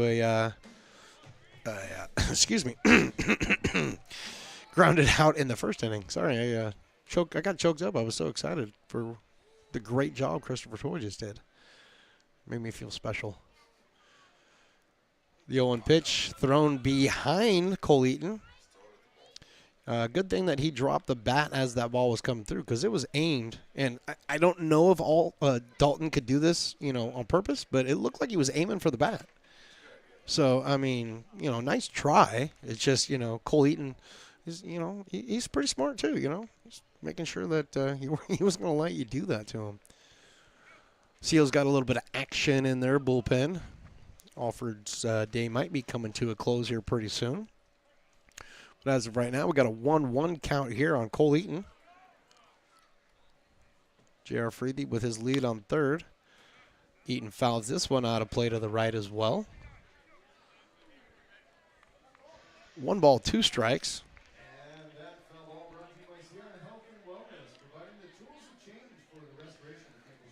Looking at some of the scores from around college baseball right now, Florida has grabbed a lead over Clemson.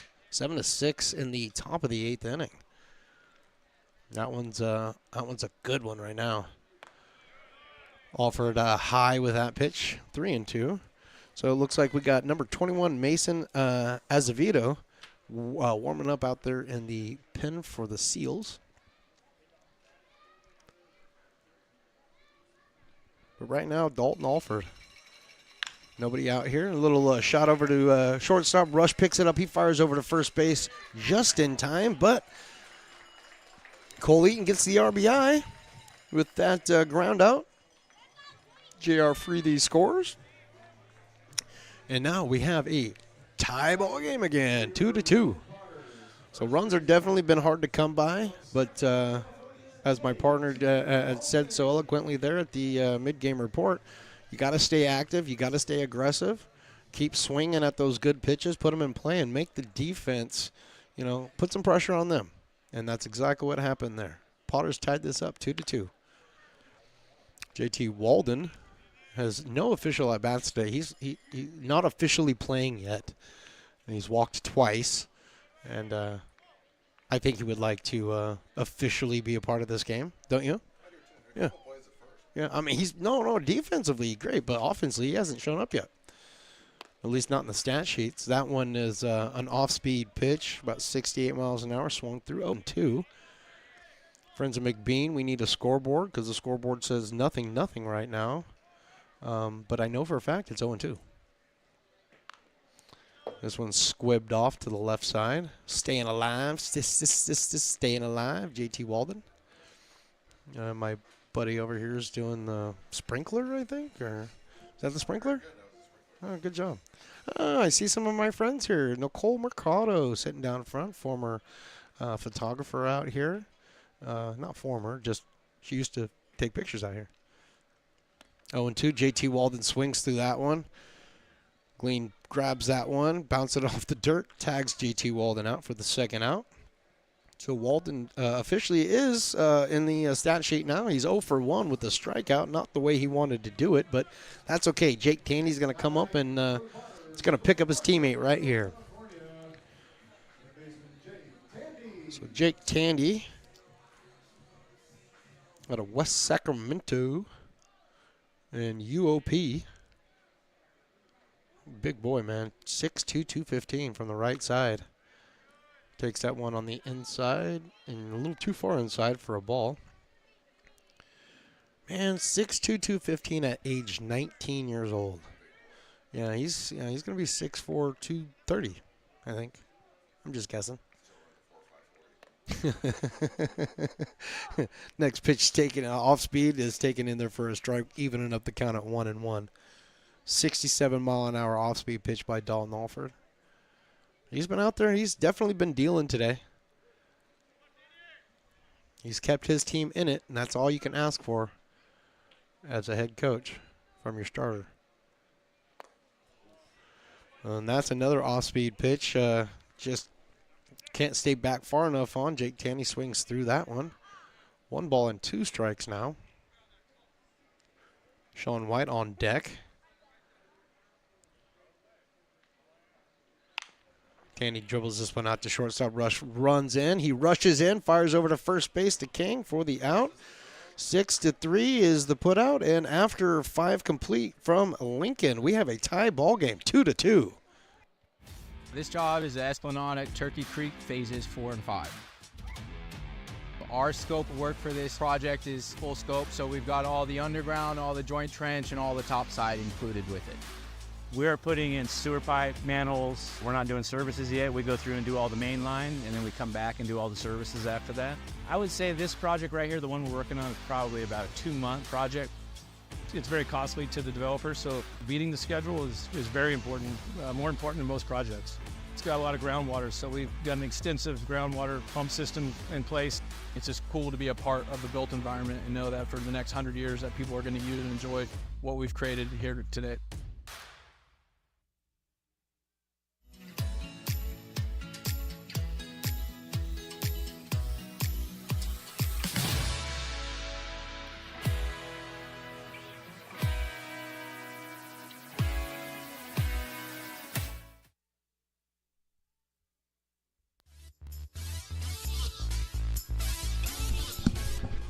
Yes, I am back. I did not take the extra long break like the Phantom does generally when Piper starts dancing, but I did want to get down there and try to, get involved in that dance-off. He's currently shaking his tail feathers, if you will, and I guess the engineer Chris inspired somebody because I see somebody doing the sprinkler. There's somebody doing the sprinkler down there, and he doesn't look old enough to even know what the sprinkler is. But he's doing it, and it looks like we have a winner. We have a winner who is less than 3 years old and less than 2 feet tall. But she is the big winner. Congratulations. You dance better than everybody else, except my partner, because he was shaking it. He was shaking it. You did not see those. It was shaking. Anyway, so we are back here for the 6th inning, top of the 6th. We've got a new pitcher on the mound. That's going to be Micah Marquez for the Lincoln Potters. Micah is currently undecided, but out of St. Helena, California. He's not undecided where he lives. He's undecided where he's going to play next. So he does know exactly where he's a high school senior, though, so he's got some time. And he's currently playing for the Potters, trying to figure that next step out for himself. And he's about to face 6, 7, and 8. James Watson, Ryan Fernandez, Easton Glean, right fielder, DH, and catcher for the San Francisco Seals. Comes in and relieving Logan Bell, who went 1 inning. Logan didn't give up any runs, nor did he give up any hits. However, he did walk 2, and he did strike out 1. So Potter's pitchers in the last few games have been really good at holding the opponent's hitting down, and we had a combined no-hitter through, I believe, 6 last night, and I believe we had a combined no-no through 8 a couple of nights ago. So 8 1/3. So I mean, the Potter's pitching has been doing really, really nice this summer. And there is a strike to even up the count to James Watson at 1-1. Micah Marquez, the right-hander. 5'10", 180. Like I said, high school senior currently. So he's out here and he's just he's trying to put on a show and let people know, hey, I got the stuff. Do you want me to play for your school? It's happening right now. That ball is drilled out in the center field, sliding over. Cole Eaton is able to make the catch for the first out. So James Watson retired for the second time tonight. And that's going to bring up number 11, the DH for the Seals today, Ryan Fernandez. So 1 for 2 on the afternoon with a bunt single in the 4th inning. Ground out the second in the 2nd inning. So, like I said, 1 for 2.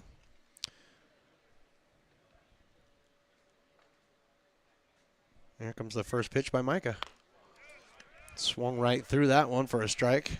85 miles an hour by Marquez.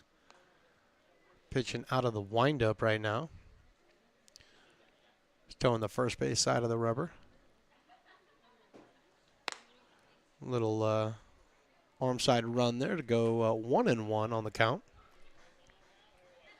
Easton Glean, the catcher, does not have his shin guards on because he's guaranteed to bat this inning, so he's on deck. And that foul ball couldn't have come any closer to my camera. I mean, to the engineer's camera. Sorry. Yeah, our camera. Regardless, that's a strike. I really like it. So I really hope you can adjust up now and make sure it's... Oh, yes, it does still work. Oh, that was close. Here comes the 1-2 pitch. Outside, 2-2. Hey, man, pulling on the net, I don't care what it does. Don't touch our camera. Your camera. Somebody's camera. They're expensive. 2-2 is the pitch. This one is a foul out to left field. It was close, but it was a foot and a half foul. I could see it from here. My hawk-like eyesight. I knew it was going to be foul. I knew it just like Freely knew it, and he knew it. Did you see him just busting over there? No, he saw it. It was foul. I'm lying. He busted it. He always busts it. Defense pretty much straight up, except for Cole Eaton out in center field, who's shading over to the left a little bit. Here comes the 2-2. And that curveball just curved right around the outside of the plate. Make that a full count. And a strange ball just kind of comes right across the field. Nobody cares. Here comes the 3-2 pitch. Fouled off to the left, over towards the UC Davis Health Pipers Kids Club, where the crazy obstacle course is going on, and they got this little inflatable baseball hitting thing. Have you ever tried that? No, maybe you should do that in the half inning. You should try it. Another foul off to the screen, right? Not as close to the cameras this time, but it made an impact, that's for sure. 3-2. Easton Glean still out there. He picked up that foul ball. I get a little Potter up going on out there. That did not catch the inside part of the plate. That is ball 4. So the first walk for Micah Marquez. And that's going to bring up Easton Glean. 0 for 1 today, hit by a pitch in the 2nd inning, and then grounded in 6-4-3 double play. But he's been doing a really good job behind the plate today for Dalton, Alford, and whoever else is probably going to come out. So, Been doing a nice job catching back there. That first pitch is taken high and outside for a ball. See some former Potters walking around here. I'm not going to call them out by name because I don't want people running to the stadium to just get autographs and stuff. But I will say that there's a few former Potters walking around right now in front of me. That's all I'm going to say. I know Chris knows them. Got a little time because whoever's out there, oh, that's right, that's Mason Azevedo. Whoever's catching Azevedo out there didn't catch that last one, so a little break in the action, but we're ready to play now. 2-0 on Easton Glean. And he reaches for that fastball outside, unable to catch up with it. 2 balls and 1 strike.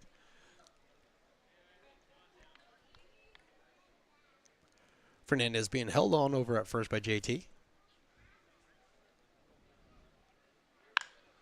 There's a shot out into center field. Cole Eaton camped underneath it, waiting for it to come down. It finally does. Second out of the inning. And that's going to bring up number 2, Gino Hutchinson, the center fielder for the Seals. And the only guy so far that has, yeah, you're right, the only guy so far that has a yellow helmet. And it's because it's not Gino Hutchinson. It's now a pinch hitter. And that's going to be Jonathan Solano.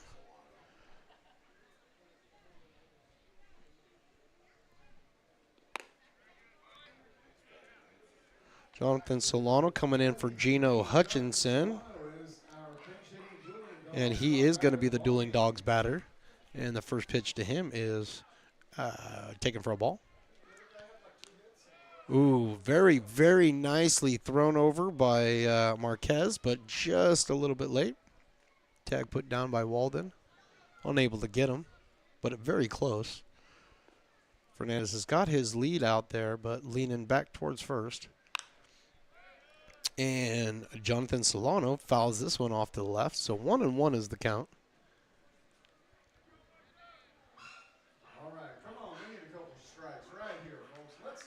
We do need strikes. We need nothing but strikes. No balls, just strikes. Here comes the 1-1. Did it hit him?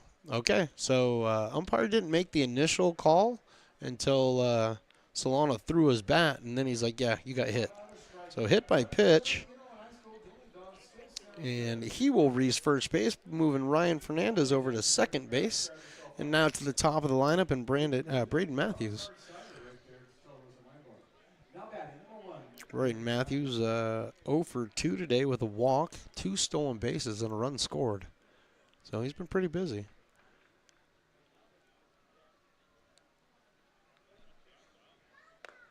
First pitch by Marquez is a beautiful curveball taken in there for a strike. Fernandez dancing out there at second base.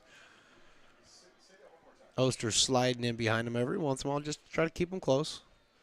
Not backing him up now. There's a fly ball out into center field, or excuse me, left field. Parker camped under it. Didn't even really make it to the outfield. Parker catches it, and that's going to end the inning. So after 5.5 here from Lincoln, we have a score of 2-2.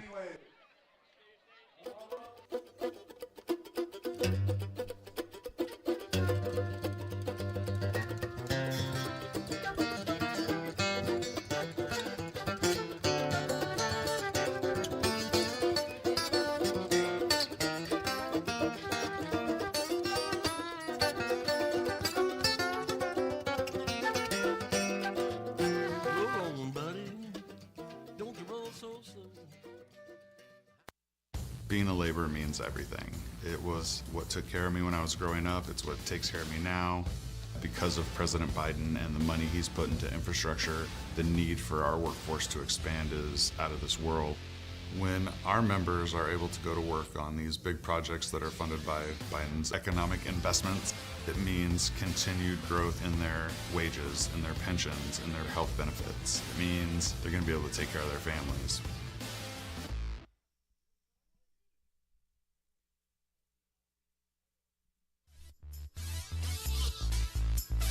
I can't believe it. I can't believe it. Nobody fell down. That's what I can't believe.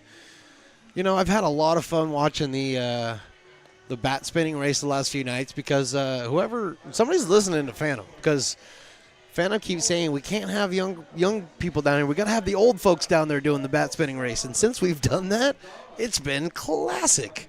Unfortunately, today nobody fell down, and I'm very disappointed. So disappointed that I'm ready to start the bottom of the 6th inning here with Sean White, Andrew Sloan, and Cade Parker. And we looks like we have a new pitcher on the mound, doesn't it, Chris, the engineer? Number 21, Mason Azevedo, has come on in relief of Dalton Alford. So I'll get you his information here in a minute. But first, we're going to write in the new guy, Azevedo. Okay, perfect. Look at that. So Alford is done. Azevedo is in. And let's see. So we have 5 innings for Dalton Alford today, giving up 6 hits. He went 5 innings, gave up 6 hits, gave up 2 runs. Both of them were earned. And the first pitch out to Sean White is dribbled over to third base and picked up, thrown over to King for the first out. 5-3. If you're scoring at home, that's going to bring up Andrew Sloan, the catcher.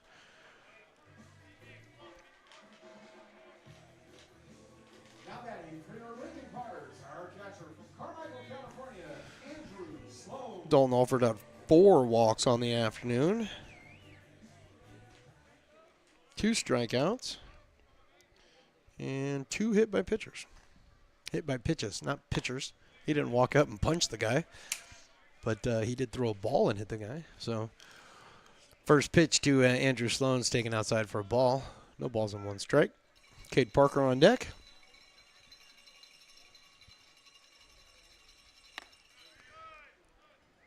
That breaking ball, I guess, taken a little bit high, not according to TrackMan, but according to the umpire, and that's all that matters. We have a 2 balls and no strike count on Andrew Sloan. That one's taken also somewhere for a ball. 3-0.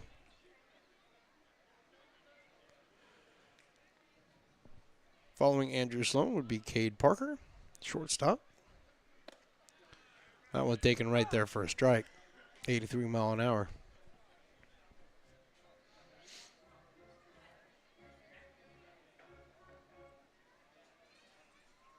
Andrew Sloan out of Sacramento, California, UOP, his college. Takes a big cut there, was given a green light, and dropped down to a knee, and then dropped down to the other knee, and missed that one. So full count now on Andrew Sloan. Catcher looking to get the action started here in the bottom of the 6th inning. There's a shot over to third base. Drain picks it up. Fires over to first. King with the ball. There's the second out of the inning. 2 ground outs to third base to start the 6th there, or bottom of the 6th. And that's going to bring up Cade Parker. Well, you hear it. You hear the best in the business right over there. Panama City, Florida. Yeah, that's right. Panama. Little Van Halen. Yeah. I'm rocking. Are you rocking at home? Let's rock together. Here comes the first pitch to Cade Parker. Off-speed pitch floats in there at 69 miles an hour for a strike. Just beautifully.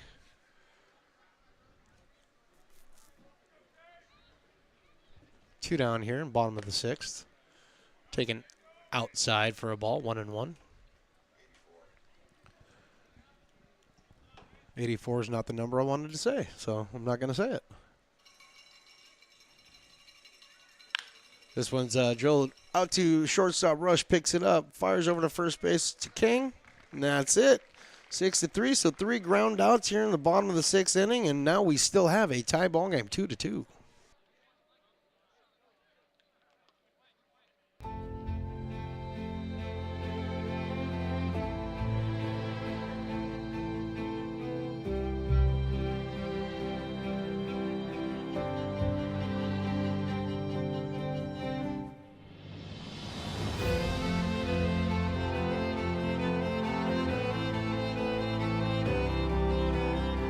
Situated on the corner of Lincoln Boulevard and 5th Street, this iconic building has been the home to several hotels over the decades, the most famous and longest running of which was the Lincoln Inn. Having undergone several renovations and architectural changes, this building is the current home of Old Town Pizza, which boasts not one but 2 floors for your dining enjoyment, including open-air seating on the roof. Stop in for a slice today, or stop by the Lincoln Museum to see the 300-pound cash register that used to adorn the front desk of the Lincoln Inn. For more great history, visit the Lincoln Area Archives Museum and, by appointment only, take their free walking tour of historic downtown Lincoln.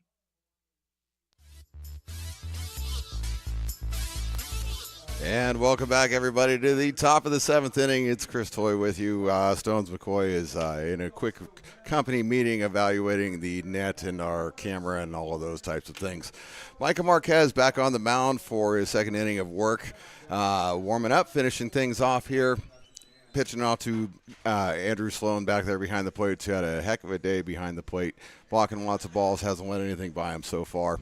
Also managed to score us a run. So we're back for a 2-2 game.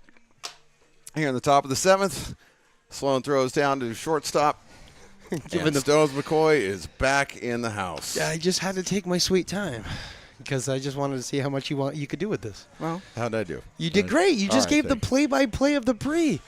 Before the inning even starts. That was beautiful. Oh, well, I appreciate that. You should do this more often. Well, I'll do what I can. Well, I'll hand it off to you as Camden Rush is coming up to the plate tonight. Number 25, your favorite number, by the way. Absolutely. I love it. Thank you very much, buddy. I appreciate you. Camden Rush is up there facing Micah Marquez for his 2nd inning of work. And first pitch is taken outside for a ball.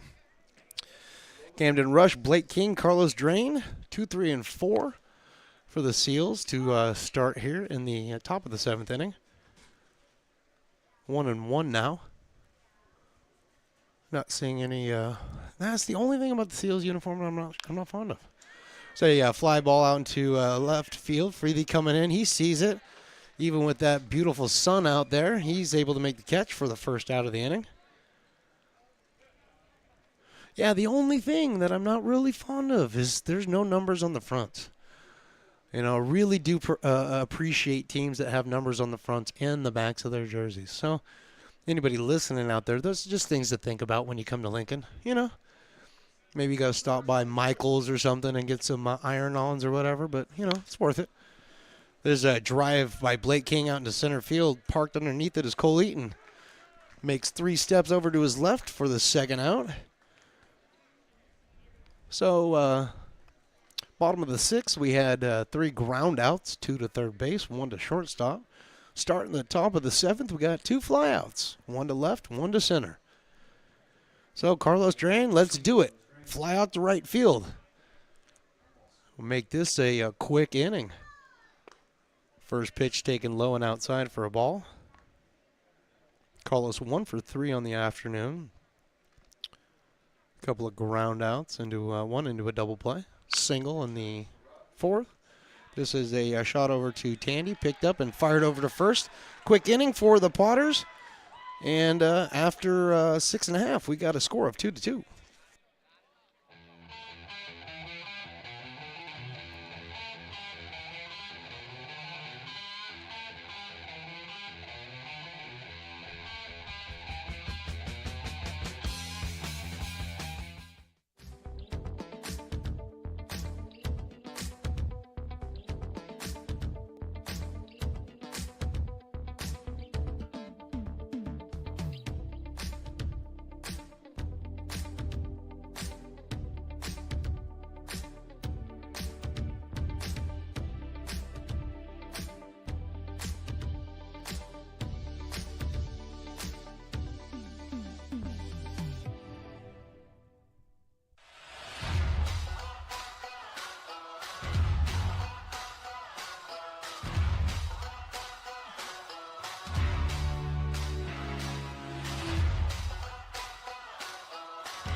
Back here in the bottom of the 7th inning where the Potters and the Seals are tied up 2-2. Been a pitcher's duel so far. For the Potters, Ryan Castillo went 4 innings, giving up only 1 run. And that was, giving up 2 runs.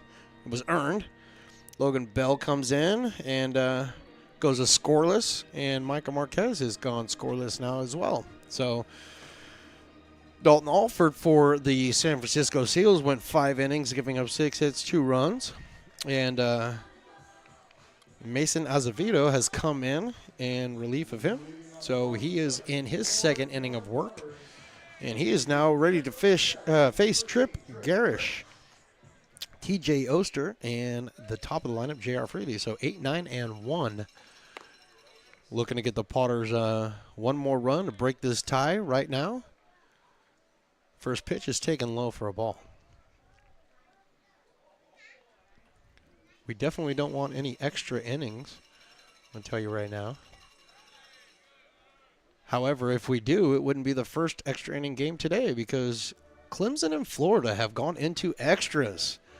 That game, Florida was down a couple of runs there. Clemson was up, and Florida comes back, ties it up, and now it's gone into the 10th inning. 9-9. Florida needs to win this one to make the Super Regionals. Clemson needs to win this one to force a Game 3. So big things going on here. Right now we got a 3-0 count on Trip Garish. That's an easy take, ball 4. So the 4-pitch walk to Trip. He's on over. He takes a trip to first base. Yes, I've been waiting to do that for a while. Second walk on the afternoon for Trip. So he's currently 0 for 1 on the day with 3 plate appearances, but only 1 put in play. So TJ Oster is up here, and Air Force to Air Force are going to work together and try to drive each other in. That ball's taken up high for, or that pitch. I really don't like it when I do that. That ball was taken up high for a ball. You know what I mean? That pitch was taken up high for a ball. Not a real fan of when I do that. But the ball was still high. Regardless, the ball was high. That one was not. That one was right there. And we got balls coming out of the bullpen for the Potters. You told me who was warming up. I don't remember what you said, but whoever it was, they keep throwing the ball down here. We got 38 and 11. It's strike. 1 ball and 2 strikes. Nolan Thebe. Oh, good. Thank you. See? And 11 would be Gabe Maya. So you got a lefty and a righty out there warming up. You got TJ Oster fouling balls off the screen. In a hole, 1 and 2.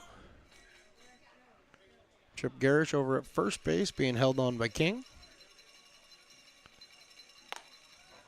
Ball is taken high and outside. Pretty easy take there by TJ. J.R. Freely hiding behind the big pillar right in front of me, so I can't really tell if that's him or not, but I'm pretty sure it is. Runner takes off. Ball is up high and outside, and a steal by Trip Garish. So stolen base by Trip. That pitch takes this to a 3-2 count now on TJ Oster.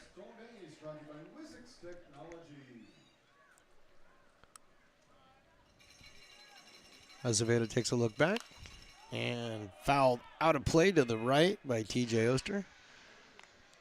That's where my truck's parked, and I'm not a real fan of where you hit that. TJ, we might have to have a conversation after the game.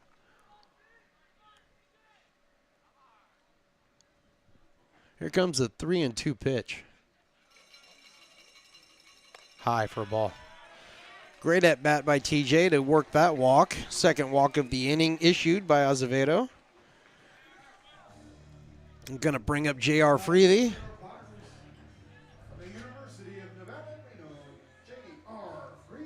J.R. Freely runs freely. You know that? He does. He runs freely.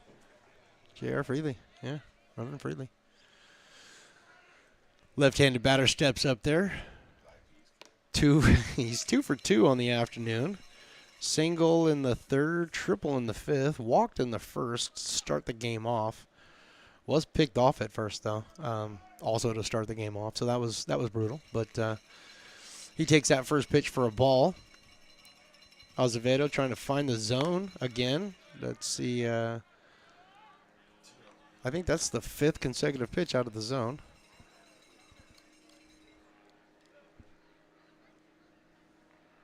Excuse me. Outside of the foul ball.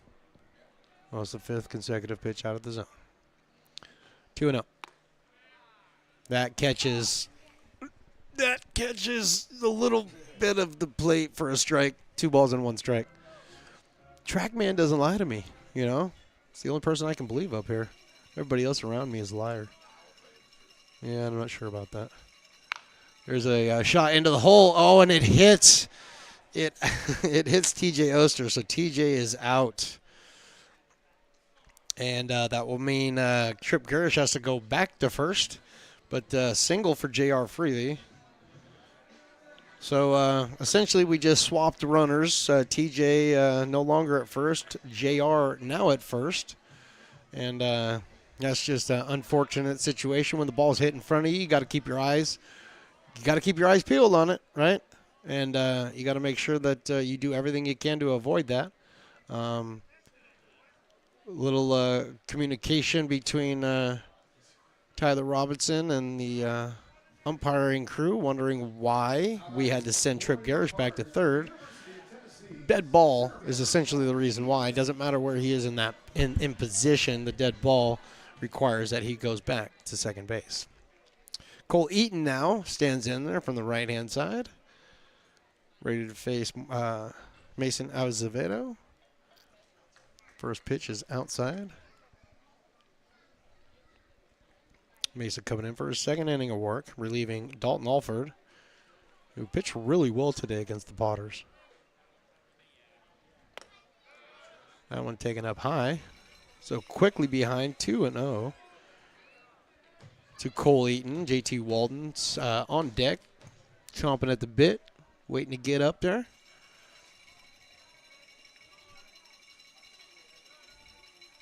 Next pitch is down low and in the dirt. Glean with a nice stop. Keep that ball in front of him and keep Tripp and JR at their respective bases.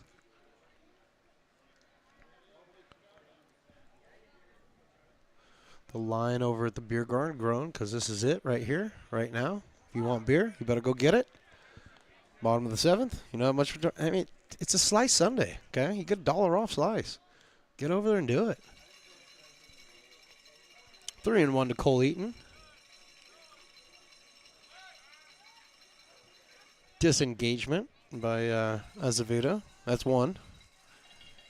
I'll count them. I know it doesn't matter, but I'll count them anyway. Pitch clock, yeah, I'll do it all. Here comes a 3-1.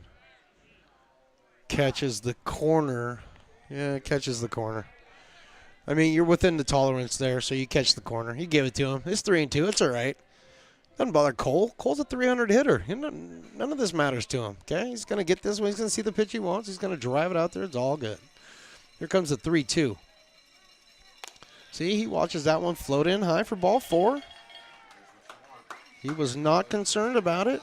He was not concerned in the slightest, but not what the Seals wanted right here. I guarantee you that.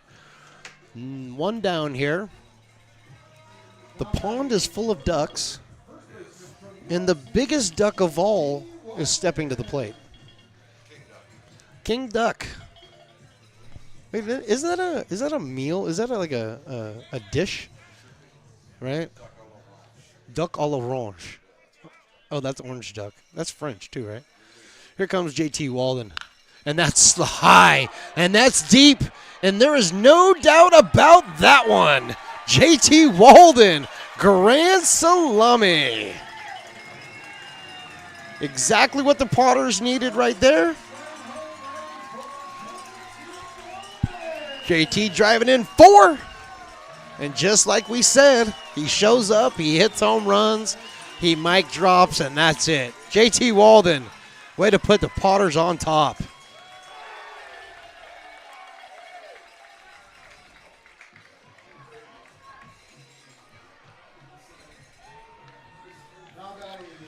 So, yeah, that's exactly what the Potters were looking for, putting up a nice little 4 spot here in the bottom of the 7th inning.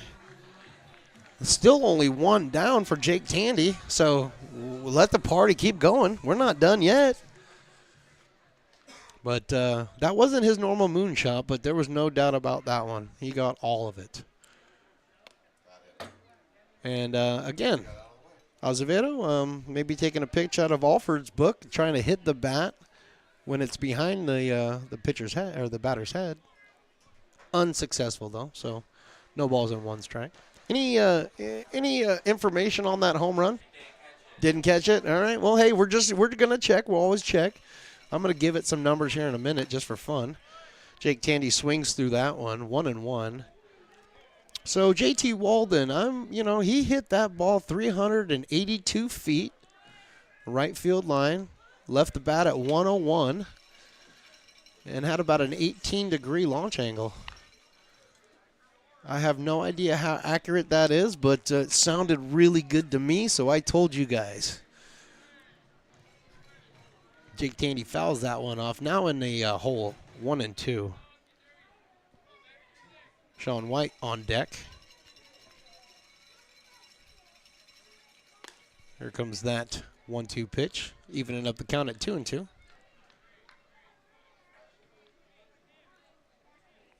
Looks like Gabe Maya is the last man standing in the Potters bullpen, warming up, the lefty. Here comes the 2-2.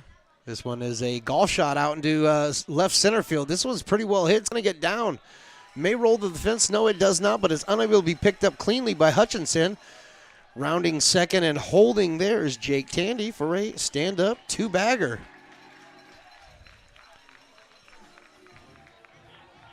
Jake Tandy keeping his hot hitting going. 2 for 4 today. And that means number 28, Sean White, designated hitter. 1 for 3 today. Batting .375.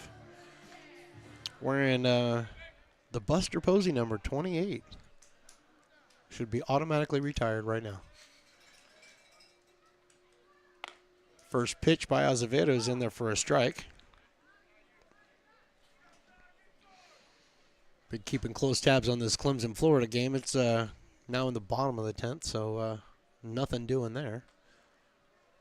This game's where all the good action is. Potters lead this one 6-2. Next pitch by Azevedo is up a bit. 1-1. No action in the Seals bullpen. So this is all Azevedo right here.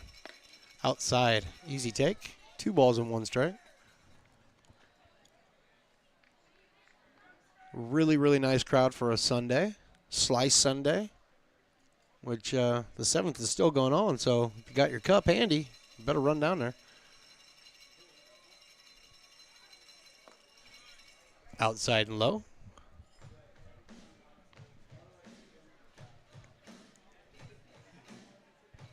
Jake Tandy out there at second base, not really being held on. Matthews flashes over there every once in a while, just trying to keep him honest. But Azevedo focused on the hitter.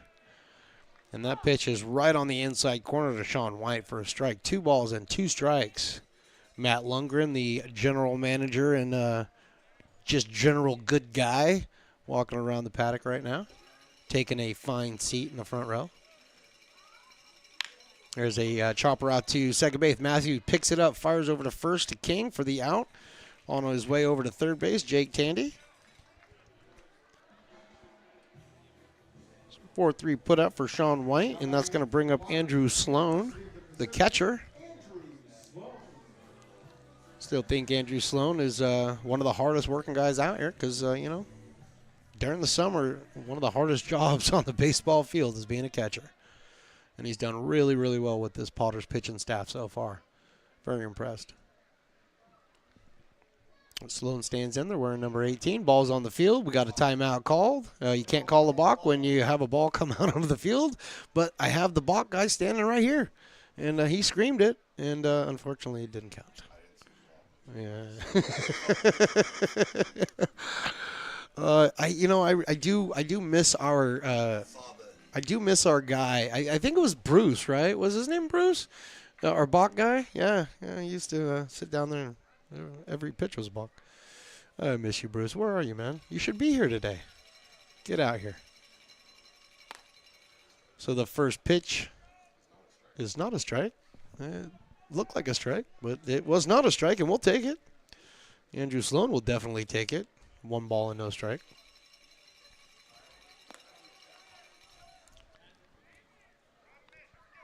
Two 2-0 to the Potters catcher. Out of Sacktown.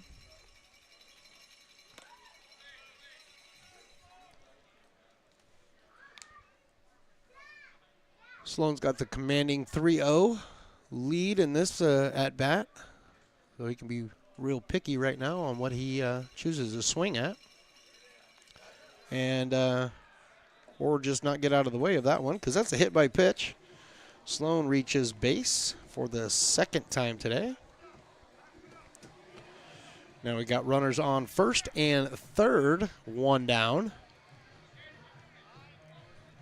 And looks like we're going to get a timeout. First one, you know what? It's been a pretty good game, pretty quick game, and this is the first timeout that the Seals are going to call. So we're going to step away for just a quick break, and we'll be right back with the Potters leading this one, 6-2. American River College is a top-tier community college sports program that provides student athletes with the opportunity to thrive both athletically and academically. ARC Athletics is currently ranked 5th in the state and 2nd in Northern California. With over 19 sports programs, our athletes compete with the region's best athletes. Our diverse and dedicated coaching staff helps athletes develop the skills necessary to compete at the next level. Start your community college athletics journey with us. American River College, Sacramento's best athletic program. Go Beavers.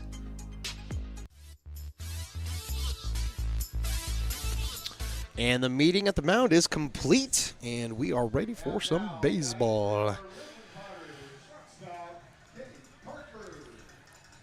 Skip went out there to talk to his coach, Azevedo, just try to calm him down a little bit. There's still nobody in the bullpen for the Seals, so he's pretty much telling him that this is your inning. And whatever he said, it worked, because first pitch to Cade Parker, swing through, strike 1.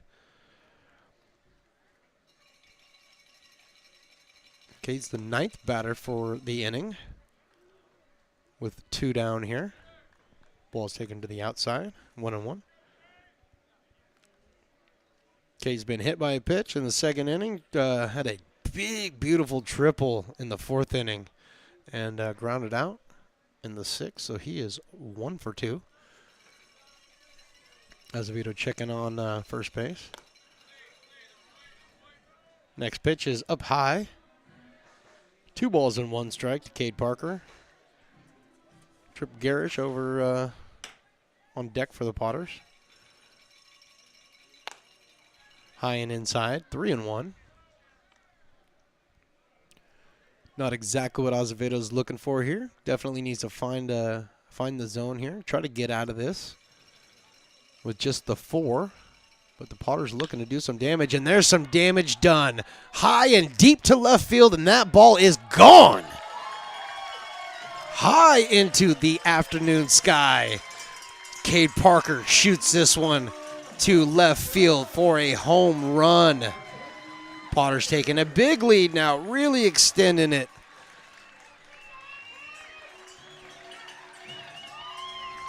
Take this out to a 7-1, or excuse me. Where are we at? 9-1 or 9-2. So there's your there was your inning that you were so eloquently asking for, the Toy Man, and you got it, and it happened in the bottom of the 7th inning. We're going to have our number 13, Trent Garish, coming up for his second at-bat this inning.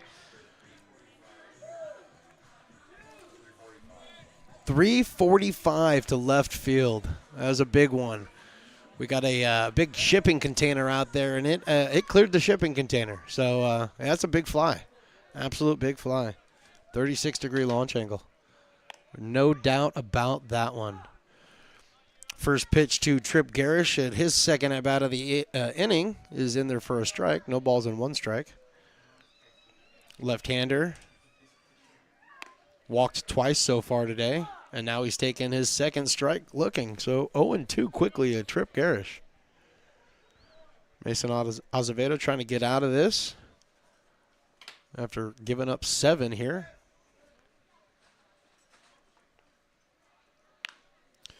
Fouled off over to the Potters dugout, and a whole group of guys go scattering like crazy. Jake Morrell, pretty much the guy out there telling everybody to move.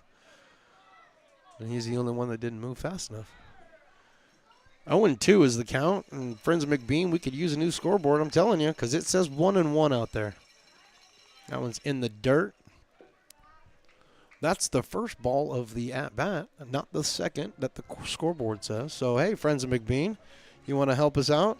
Just, whoops, that's the wrong one. I pushed the wrong one. But Friends of McBean, give it to me. Give me some QR. Yeah, we need a scoreboard. Scan that QR code, folks, and help us out. We could definitely use it. 3-1 pitch. 1-2 pitch. See again, can't trust scoreboard. Swung through, picks up by Glean, and fires over to first base for the 3rd out of the inning. Tripp is struck out, and that will end the 7th inning, but not before the Potters put up 7 and take a 9-2 lead.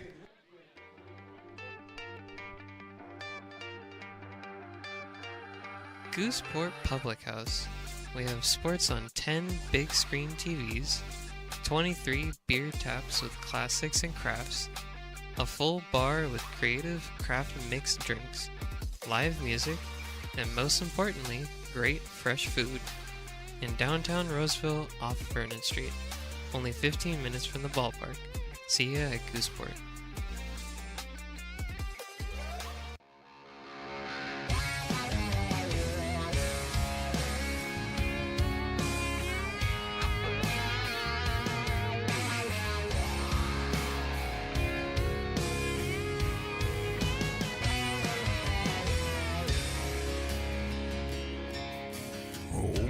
Knocked on my front door with my teenage boy and a couple more from up the road. He had him by the collar, said he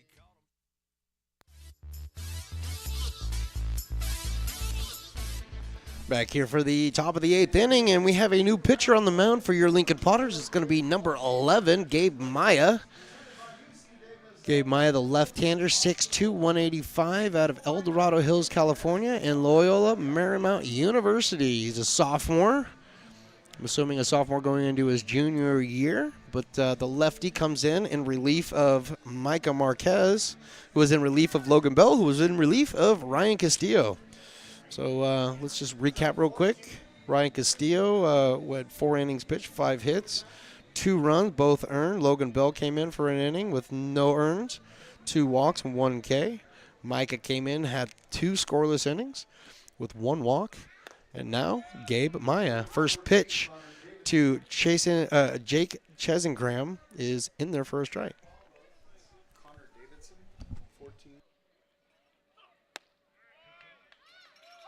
Connor Davidson is now pinch hitting, so number 14.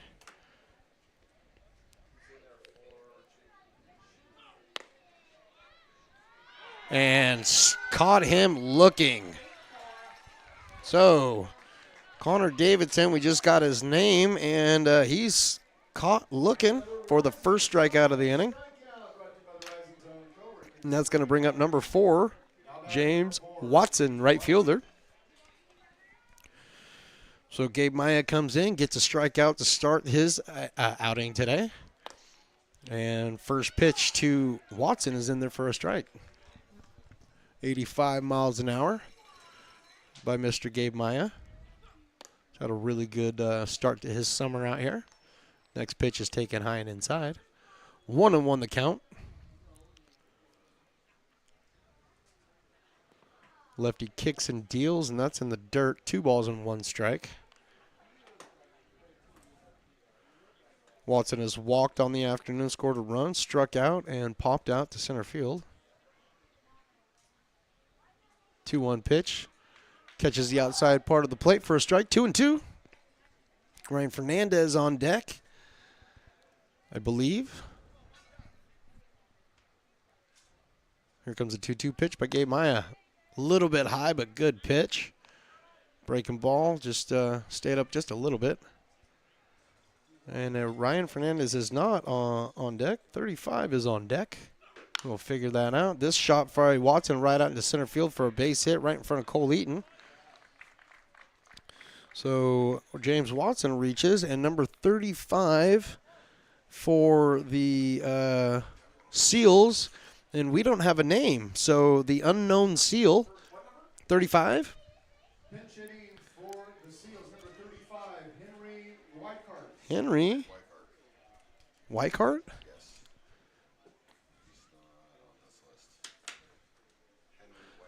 Perfect. I got it. Henry Whitehart, and I didn't spell his name, but I got it close enough. And first pitch he sees, fouls off for a strike. No balls and 1 strike.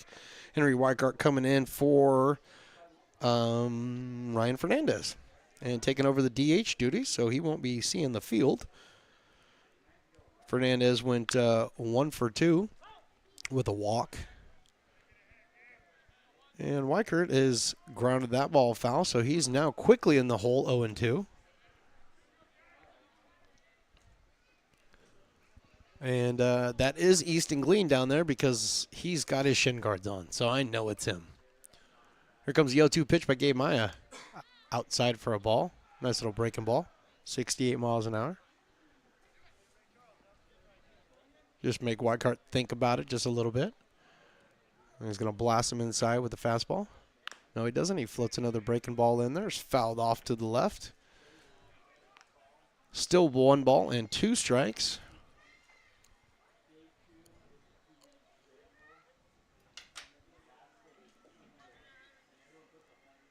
I can't read your writing. 1 ball, 2 strikes. Strike 3 on Henry Weichert. Second strikeout by Gabe Maya tonight. That's going to bring up Easton Glean. Now he just circles. Now they're just circles all over his page. Folks, if you had to come up here and try to work with this guy, I mean, if you could do a better job than I, please, come on up. I'm taking applications currently. Easton Glean up for his 4th time at bat. 0 for 2 with a hit by pitch so far in the afternoon. Takes it first pitch down low for a ball.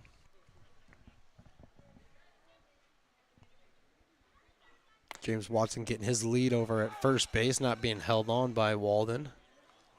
Next pitch is in there for a strike. 67-mile-an-hour breaking ball.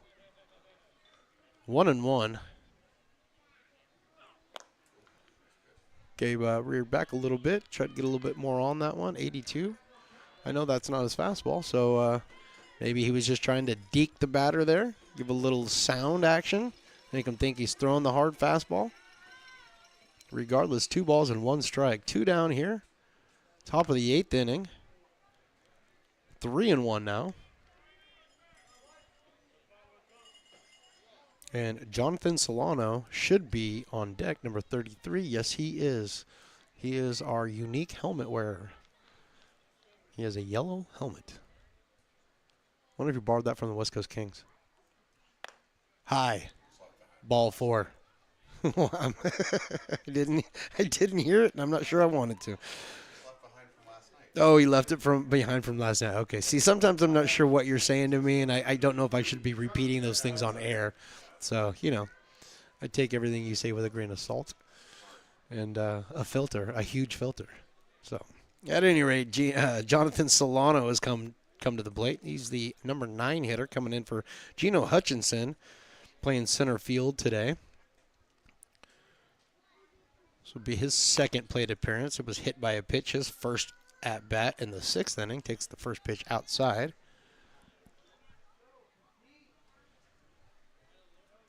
Starting here, compete and, you know, get into it. Those types of things from the fans. The fans know what they're talking about.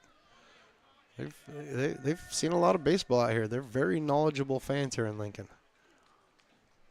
And they know right now that Gabe Maya's behind 2-0 to the number 9 hitter, so they want to see something happen right here. That was high and inside, ball 3. So quickly he falls behind 3-0 to Solano. Braden Matthews on deck. Second baseman for the Seals. But with 2 down right here, Gabe Maya's going to focus right here and try to get Solano out. 4-pitch walk. And that's going to load the bases up. And it's going to bring up the top of the lineup. Braden Matthews. A little conversation being had by Sloan and Maya out there.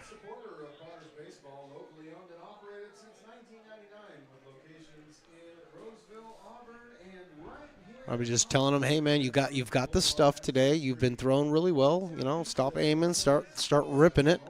You know, and focus on my glove and just get it to me. We'll take care of you. Not a whole lot you got to say to a pitcher like Maya when he's throwing as well as he's throwing. So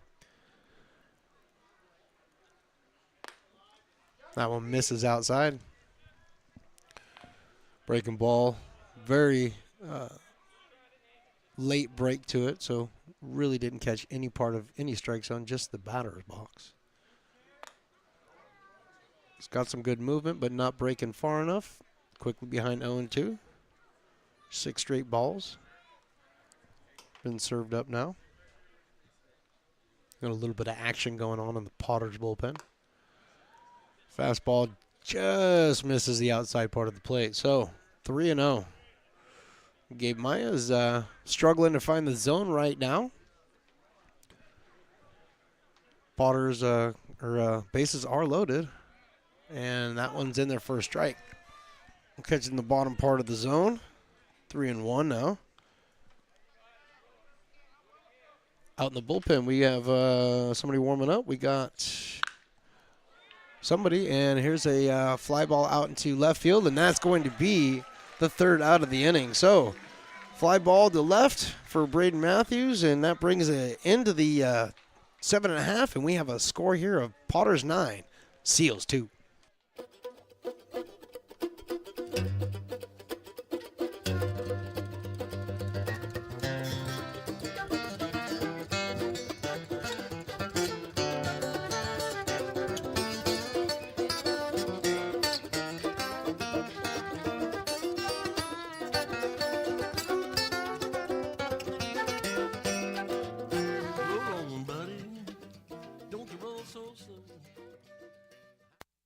Being a laborer means everything. It was what took care of me when I was growing up. It's what takes care of me now. Because of President Biden and the money he's put into infrastructure, the need for our workforce to expand is out of this world. When our members are able to go to work on these big projects that are funded by Biden's economic investments, it means continued growth in their wages, in their pensions, in their health benefits. It means they're going to be able to take care of their families.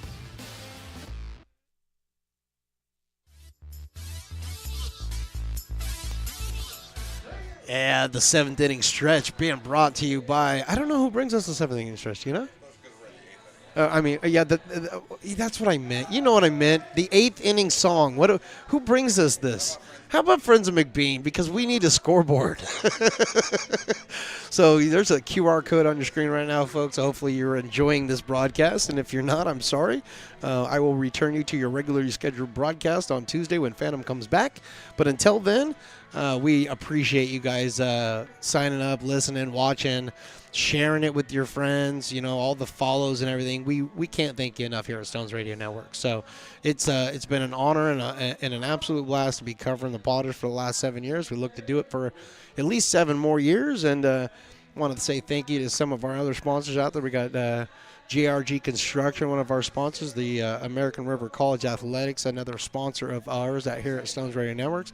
I just want to say thank you to all you guys. I mean, you guys couldn't make this happen, or we couldn't make this happen without you. And on top of all that, we never would have gotten our start had the Lincoln Potters not started back up in 2017. So thank you guys. Thank you everybody that has been a part of this, and we're just going to keep it going. And now we're looking for a W here. So I believe Morgan Azevedo is still on the mound. Haven't gotten word that there's been a change.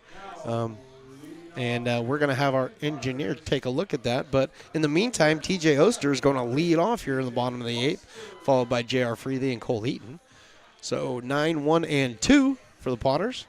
And until I hear otherwise, it's Mason Azevedo out there on the mound. Something tells me that's not Mason, though. Here comes the first pitch. And it is not Mason, because that's not the same. So first pitch is taken low for a ball.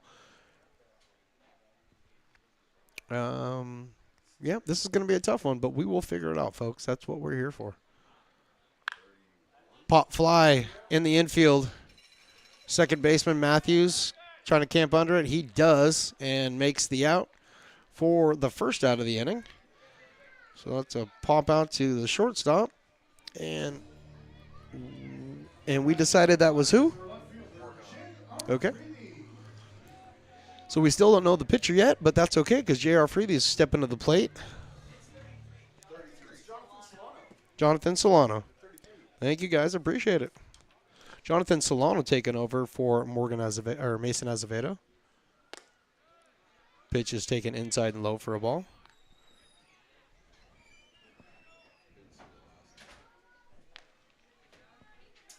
So Jonathan Solano. Jonathan Solano coming in. And this one is grounded out to shortstop. Rush picks it up, throws it over to King at first base. A little stretch there. 2 outs quickly in the inning. That's going to bring up Cole Eaton. So Mason went 2 innings, and he gave up 4 hits and 7 runs.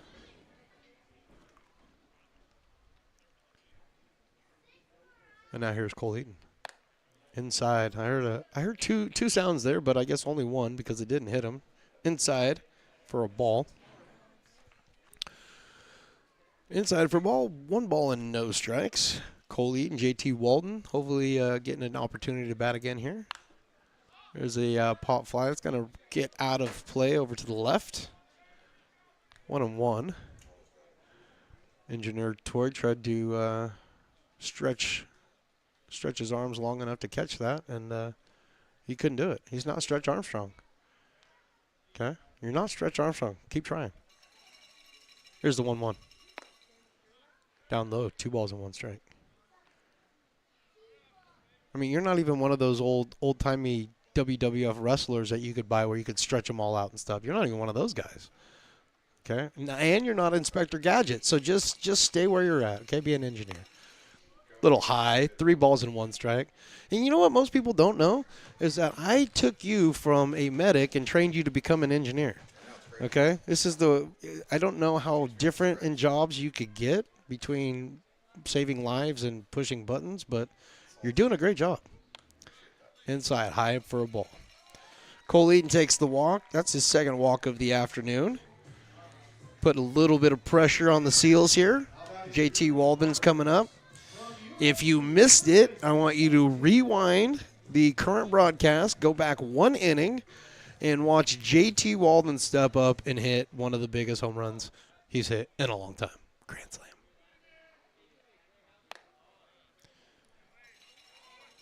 Solano's a little bit, he's been up high with most of his pitches. He's just not finding the zone. He's a little bit high. Means if you're asking from a pitching coach point of view, got to get that plant and stride that out. Go all the way out. JT Walden saw that 71-mile-an-hour beach ball coming in, and he just couldn't hold up. But in the meantime, Cole Eaton steals second base. So getting himself into scoring position is Cole Eaton. JT Walden with a 1-1 count. Ball's getting out of the bullpen again. Who do we got warming up out there this time? Who can I blame that one on, Chris? Yeah. You think that's Thebe? All right, well, we're going to blame Thebe for throwing the ball. Or no, let's blame the catcher, Cole Dillon. Cole Dillon. I'm blaming him. He can see me after the game. Inside and low and really close to hitting JT, and I don't think even if it would have hit him that he would have said it hit me because I want to hit. So 2 balls and 1 strike on JT Walden. Jake Tandy on deck. Outside, 3-1. So we don't actually have a roster that tells us all the positions that each one of the players for the Seals currently play, but I'm beginning to think that they might be down to the end of their pitching staff right now. 3-1 is fouled off Glean as well. The umpire going to take that ball out there to Solano and just kind of give Glean a second.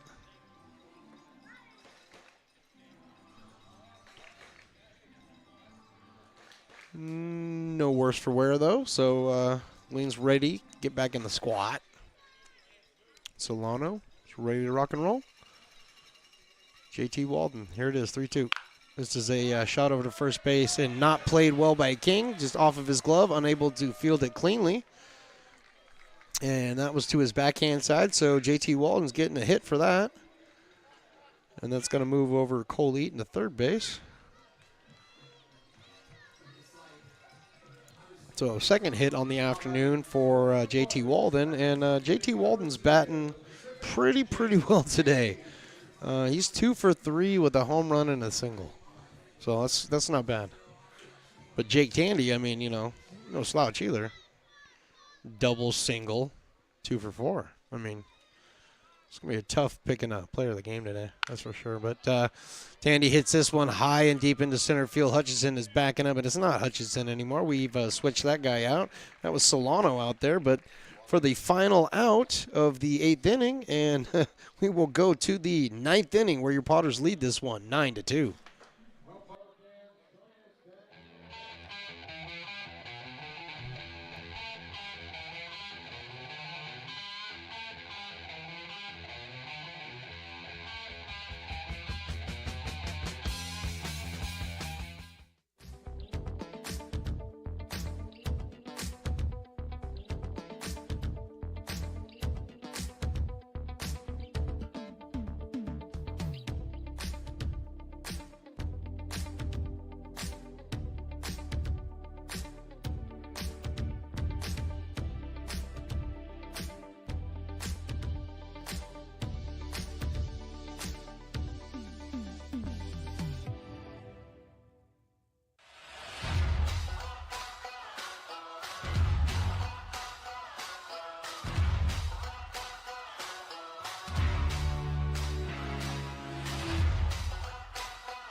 We are back here with the top of the 9th, and the Potters up big in this one, 9-2.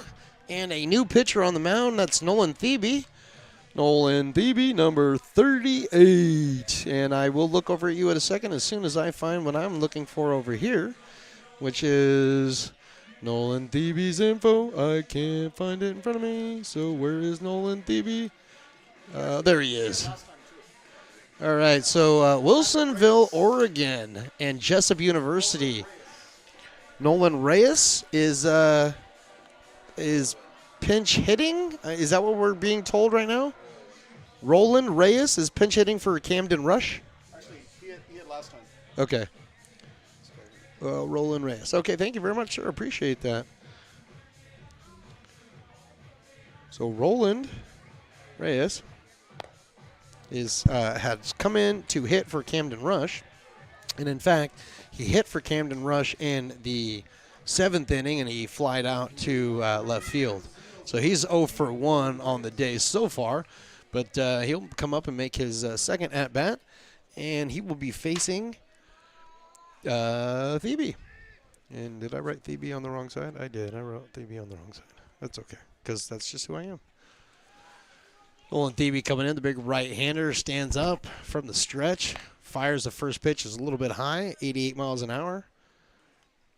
Roland Reyes, number 15, Blake King, Carlos Drain, the scheduled hitters for the top of the ninth here against the Potters.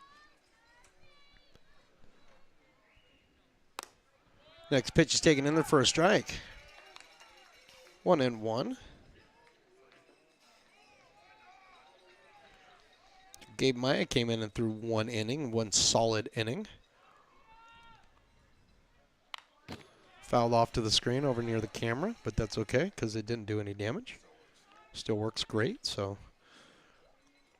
And Gabe Maya came in, he gave up 1 hit, 2 walks, no runs though.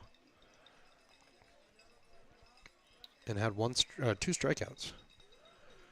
So Nolan Thebe relieving Gabe Maya. Thebe with the little cornucova with that pitch. A little oomph on it. Got it up to around 88 miles an hour. No return serve. Thebe's 1-2. Fouled off to the left. Not a whole lot happening on the grassy knoll today, although it is nice and flat on the top. It's impressive, man. I like what we've done. Potters are really doing a lot of work around here, folks. So come on out, check out a ball game. LincolnPotters.com. Get your tickets today. 1-2. There's a little floater out into left field. Freethy is there. He picks it up. Roland Reyes has his single. His second at bat, he's 1 for 2 on the afternoon. And all of a sudden, I have the hiccups. Blake King coming up, number 22. First baseman today. Played a very nice first base for the Seals. In fact, the defense all the way around for the Seals has been pretty good today. So, but Blake King stands up there, takes the first pitch he sees high for a ball, 87-mile-an-hour fastball. This will be Thebe's inning with a 7-run lead, so there should not be much activity there to back him up. So Thebe just needs to find his zone and play some catch with Sloan back there. He'll be fine, just fine. 2 balls and no strikes.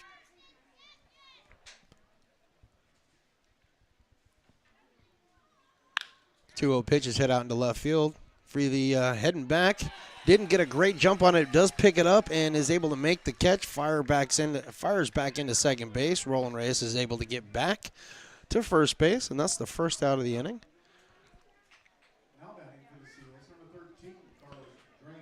Carlos Drain coming up. He's 1 for 4 on the day. Singled back in the 3rd inning. And some ground outs in the infield. But now 1 out. Thebe throws his first pitch. That's a breaking ball that didn't really break. 74 miles an hour. Ball 1. 1 down here in the top of the 9th. Thebe's pitch. This is fouled off over towards Matruck. Yep. There's my truck. I'm going to have to talk to Drain now, too. I have to have a meeting with him after the game. You know, I have rules. You can't hit my truck. Thebe's 1-1. There's a, off the end of the bat out to Freethy. He's camped underneath that for the second out. Drain just missed that one, and he knows it. You can look at, he's talking to his coaches over. He knows he just missed that one off the end of the bat. Good contact, unfortunately, just up the barrel a little bit. So now we have 2 down here, and scoreboard. Hey, friends of McBean, give me a scoreboard because the scoreboard we have is not working. But oh, there it is. It's 2 outs. Nolan Thebe, 2 down. We got a pop fly in the left field maybe, and guess who's there? J.R. Freethy is there to put it away. 3 pop flies to the left fielder, and that is the game. Potters win this one 9-2. We'll be back in minute or two, we'll do a quick post-game wrap, and we'll bring you today's player of the game. Again, Potters win this one, 9-2.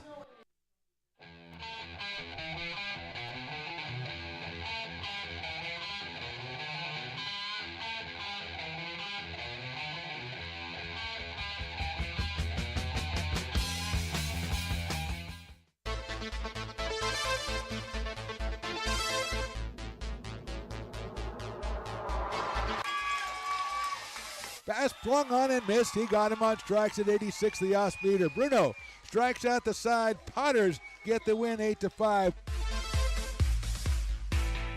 Sanchez 1-on-4. She gets it back, trying to get it back to Gallegos. What a spin move. Her shot is blocked. She has it controlled, puts in the goal. Witt trying to set it. She sets it over for Molly Harrison, pokes it over. Short set for Barrios, and her slam goes out of play. He's going to look that way. Now he's going to duck down the middle. He's got a guy wide open at the 18 kid. That's Robert Freeman. And Robert's trying to make a couple of moves. He comes back to the 15, comes down to the 10. He gets a block to the 5. Funny, but I wanted to ask you about that because I remember you doing that show, and you kind of. Go ahead. You want to. That's our new show. Really nice. Yeah, Beneath One Fern is what we call the show. Yeah, between Alternate. a flower. Yes. Well, we're working on we're workshopping the title. Yes. Ooh. Well, you may not see that $10, my friend. That woman does not like to fork over the cash.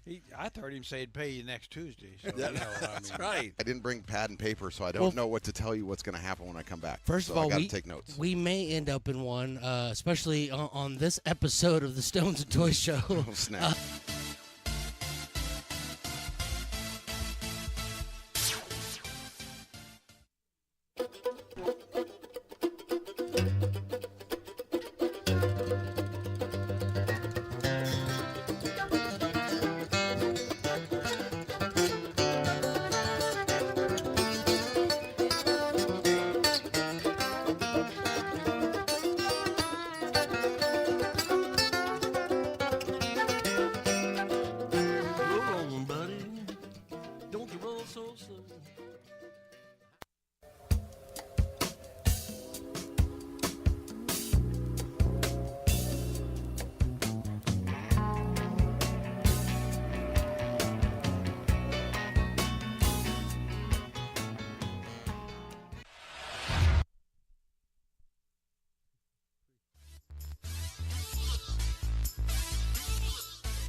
Welcome into the Potters Post game presented by Friends of McBean. We are in desperate need, and I know I've told you guys this like 12 times now already, but we are in desperate need of a new scoreboard.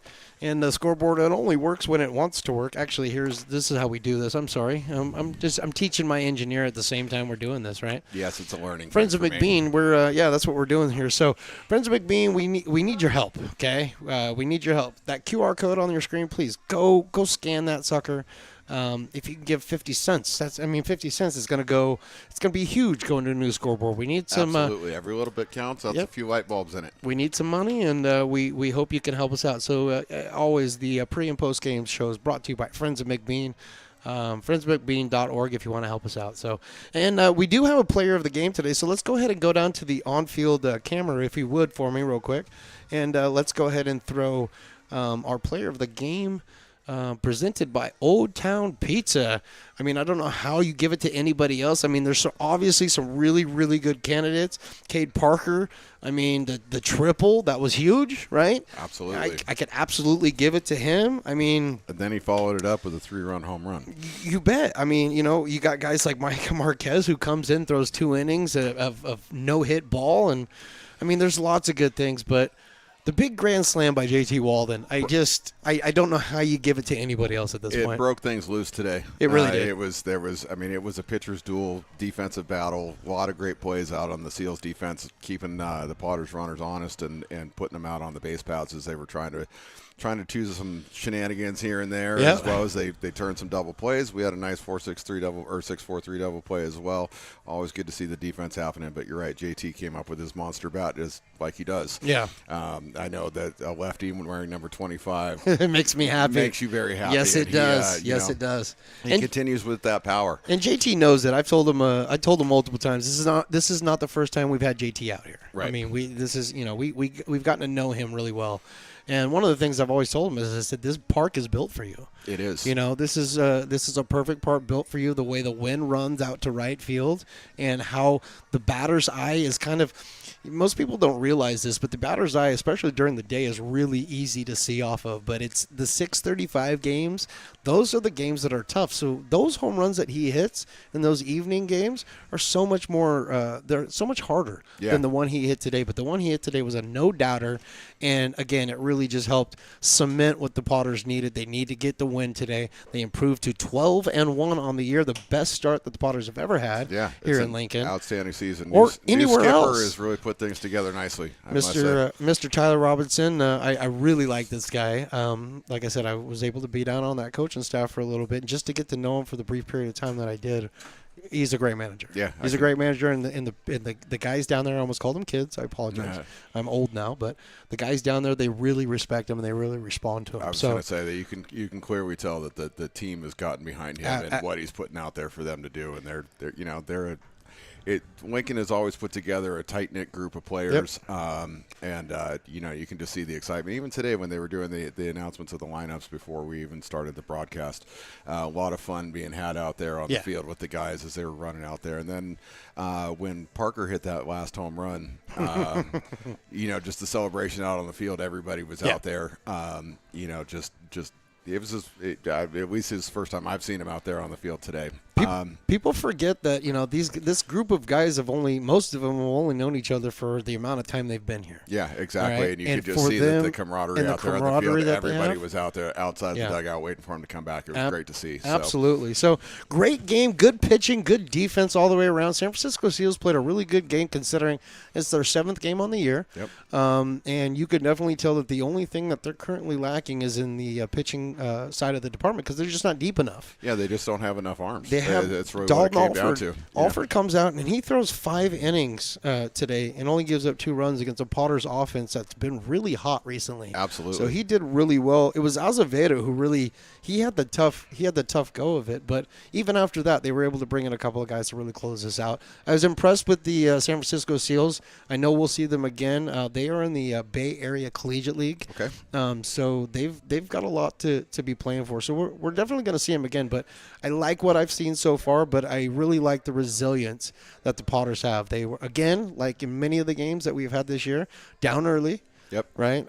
They don't start pressing early or anything. They just keep grinding out at bats, and the pitching comes through for them. And just a really spectacular game on a spectacular day to be playing baseball out here. Absolutely, it's a beautiful day. Nice mid-80s, little light breeze. The beer deals all the way around. Yeah. Out here at the Bean is always a good time. You can't beat it. So let's just take a look real quick.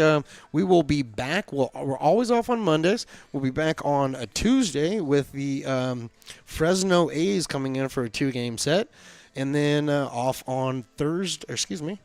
Is that Thursday? Yep, off on Thursday. And then we're back with the Honors on Friday. Fantastic. So definitely come out to the ballpark, LincolnPotters.com. Get your tickets now. Get them now. I mean, they've got great deals. They got a 4-pack right now you can get. Bring the whole family out here. It's a lot of fun. So for myself, Willie Preston, Christopher Toy, everybody else up here in the broadcast booth, I want to say thank you for watching, thank you for listening, and we will see you on Tuesday.